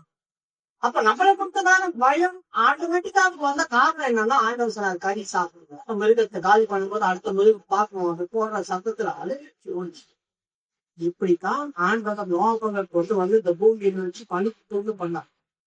ஆண்டவர் தீர்ந்த நோக்கம் கிடைச்ச காரணம் என்ன அப்படின்னு சொன்னாங்க, அவங்க ஒரு பெரிய வேலையை கட்டி எழுப்பணும். எந்த சூழ்நிலையில அழியக்கோவரை ஜனங்கள் மத்தியில அக்கிரமக்காரர்கள் இருந்த மத்தியில ஆண்டவர் நோவாவுக்கு கிடைச்ச கிருபை இந்த நாட்கள்ல நம்ம கிடைச்சாதான் இந்த பூமியில இருக்கிற அழிவுல இருந்து நம்ம தப்பிக்க முடியும். இல்லைன்னா தப்பிக்க முடியாது. பாதியாகத்தில் இருக்கிற சத்தியமே நம்ம கொஞ்சம் கொஞ்சமா ஆராய்ச்சிக்கோன்னா கேட்கவே பிரமிப்பா இருக்கும். இதுவே வருஷ கணக்குல நம்ம பேசிட்டே இருக்கலாம். ஒவ்வொரு காரியத்தையும் நம்ம பேச ஆரம்பிச்சு தியானிக்க ஆரம்பிச்சோம்னா ஆச்சரியமா இருப்பாங்க. ஒரு அதிகாரத்தும் 1வது அதிகாரம் 2வது அதிகாரம் இதுவே இவ்வளவு காரியமா இதெல்லாம் இது இருக்குது. இப்போ கண்ணு நமக்கு திறந்தாத சொல்லும் போது மாத்தம் திருவசம் படிச்சு இத்தனை வருஷம் நம்ம படிச்சோம். எவ்வளவு பேர் தெரியும் நேரத்துல இருக்கிறதான இத்தனை சத்தியங்கள் மறைஞ்சி மறைஞ்சி மறைஞ்சி மறைஞ்சி இருக்கு. அதை கருத்த தம்முடைய தாசர்கள் மூலியமா வெளியாக நாம் தெரிய வரும்போது எதற்காக இந்த சத்தியங்கள் நாம் பார்க்கப்படுவதற்கு எழுதி யோசேப்பை குறித்து மரியாதை ஒரு கட்டவாக சொல்லிட்டார். உங்களுக்கு கண்களை தூரம் ஆண்டு சமூகத்தில் சேர்ந்து ஆண்டு நோவாக்கு கிடைத்த திருப்பை எழுதி நோவாக்கு கிடைத்த திருப்பை எழுதி கிடைக்கும். அவனுக்கு கூட பெரிய திருப்பை கிடைச்சது. அந்த கிருபையினால அவன் செய்ய வேண்டியதான வேலைகளை செய்து முடிச்சான். அந்த வேலைகள் அவனும் சிறுமை செய்தான். அவனும் அவன் பிள்ளைகளும் பாதுகாத்துட்டான். அவனுக்கு தேவையானதான் அந்த தேவைக்கு ஒரு வீடு. ஆண்டவரே, இந்த நாட்கள்ல அந்த கிருபை எனக்கு கிடைக்குமானா இந்த அழிவிலிருந்து நானும் என் குடும்பமும் தப்பி வைக்கப்படும். ஆண்டவரோடு சஞ்சரிக்கிற ஒரு அனுபவத்துக்கு ஒரு தயவு செய்வாங்க. அவர்கள் எப்படி தெய்வத்துக்கு பயந்து பயந்து வாழ்ந்த ஆண்டவரோடு சஞ்சரித்தாங்களோ அது போல நீங்களும் தெய்வனுக்கு பயந்து ஆண்டவரோடு சஞ்சரிக்கிற அனுபவம், உலக சிநேகமும் உலக பிரியமான தாழ்வான காரியங்களை பார்த்து தேவனோடு ஜீவிக்கிற அனுபவம் வேண்டும். என்ன கேட்கறாங்க சொல்லிட்டு ரூமுக்குள்ளேயே இருக்கீங்களா பைத்தியம் கம்மி சொல்லுங்க. யாருன்னா எதனா சொல்லி போட்டா அதை பத்தி நீங்க உலக பிரியமான காரியங்கள் அதிகமாய் உள்ள வந்தாதான் உள்ள இருந்தோம்னா இது வந்து நிறைய வெளியே கிடைக்கும். வெளியே இருந்தோம்னா வெளியே இருந்தா நிறைய இருக்கும் குப்பை. ஆனா இதுக்குள்ள இருந்துதான் மண்டையில இருக்கும், வெளியே இருந்து மண்டையில இருக்கும். வெளியே சுத்தம்னா வெளியேங்கிற காரியங்கள் வரும், நிறைய கதை படியும். உள்ளே இருந்தவன நம்ம காக்கப்படும், உள்ளே இருந்தோம்னா நிச்சயமா நம்ம காக்கப்படும். ஆனா உங்களுடைய கிருபையை வாங்குங்க, நீங்களும் தப்பிக்கணும். நீங்களும் அந்த வேலைக்குள்ள பிரவேசிக்கலாம். அதி சீக்கிரமாய் ஜலப்பிரயாணம் வரப்போகுது, அதி சீக்கிரமாய் பேரழிவு வரப்போகுது. அந்த அழிவிலிருந்து தயவு செய்து தப்பிச்சோம். அந்த அழிவிலிருந்து தயவு செய்து தப்பிச்சோம். கைக்குள்ள எத்தனையோ மிருகங்கள் இருந்தது, ஆனால் நல்லவையிலே சிலவற்றை நல்லவையா இருக்கிறதான சிலவற்றை எடுத்து அவன் தேவ சமூகத்திலே பலி செலுத்தினான். அந்த சுகந்த வாசனை கர்த்தர் வந்து முகந்தார். பறவைகளுக்கும் மிருகங்களுக்கு சிலவற்றை அவன் நன்மையானதை எடுத்தான். நீங்கள் தேவ சமூகத்துக்கு வாங்க, உங்களுக்குள்ள எவ்வளவோ இருக்கும். ஆனா ஆண்டவருக்கு செலுத்துறது கர்த்தருக்கு நன்மையானதை நான் செலுத்துறேனா என் சோதனம் அது பரிசுத்தமா இருக்குமா? நான் ஆண்டவருடைய சமூகத்துல கடன் போய் துதிக்கிறேன், அது தேவன் விரும்புவாரா? அது சுகத்த வாசனையா மாறுமா? இப்படி நீங்க நினைச்சு பாருங்க. அப்போ நோவா அந்த பேழை குழந்தை எடுக்கிற நன்மையானதை தான் எடுக்கிறார், கெட்டதாக்க நல்லதை சிலவற்றை எடுத்து ஆண்டவர் கொடுத்தார். ஆண்டவர் நுகர்ந்து சொன்னார், எனக்கு நல்லதை நீ செலுத்திக்க, ஜீவின்ற சில கெட்டதான் வரும், ஆனா இனிமே நான் செய்ய மாட்டேன், உனக்கு வேறு அழிவை நான் உண்டாக மாட்டேன், இப்பொழுது செய்தது போல இனிமே நான் செய்ய மாட்டேன் அப்படின்னு ஆண்டவர் சொல்லுவார். ஒரு உடன்படிக்கை அங்க உண்டாகும். நீ செலுத்துறதான எதுவா இருக்கட்டும், அது கர்த்தர் முகரக்கூடியதா இருக்கட்டும். ஒரு ஸ்தோத்திரமா இருந்தாலும் அது கர்த்தர் முகரக்கூடியதா இருக்கட்டும். உன் அன்பு கர்த்தர் முகரக்கூடியதா இருக்கட்டும். உன்னுடைய விசுவாசம் கர்த்தர் முகரக்கூடியதா இருக்கட்டும். உன் நம்பிக்கை விசுவாசம் கர்த்தர் முடியதா இருக்கட்டும்.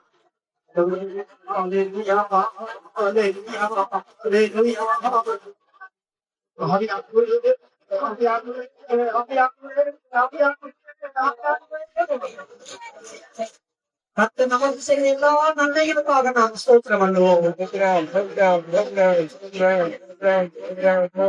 சமூகத்திலே கொண்டு வந்த ஒரு வார்த்தைகளை நமக்கு தந்து நம்மை தைரியப்படுத்த நாம் ஸ்தோத்திரம் பண்ணுவோம். தேவனுடைய வீட்டிலே நாம் நடந்து கொள்ள முடியாத வழிகளை தேவன் நமக்கு சொல்லித்தந்தபடினால ஸ்தோத்திரம் பண்ணுவோம். அனுபவத்தின் போதனைக்கான வழி வாசனை காட்ட நமக்கு திறந்து தந்தார், அவருடைய அறிவை நமக்கு தந்தபடினால ஸ்தோத்திரம் பண்ணுவோம். நோவாவை போல கர்த்தருக்காக பயந்து ஜீவிக்க ஒரு கிருபையை நமக்கு தரும்படியாக ஸ்தோத்திரம் பண்ணுவோம். நமக்காக ஒரு பேரையை கட்டி வைத்துக் கொள்ள கர்த்தர் நமக்கு கிருபை தரும்படியாக ஸ்தோத்திரம் பண்ணுவோம். வந்த ஒவ்வொருவரையும் தேவன் பொறுப்பெடுக்கும்படியாக ஸ்தோத்திரம் பண்ணுவோம். இந்த வாரமெல்லாம் தேவ சமூகம் இருக்கும்படியாக ஸ்தோத்திரம் பண்ணுவோம்.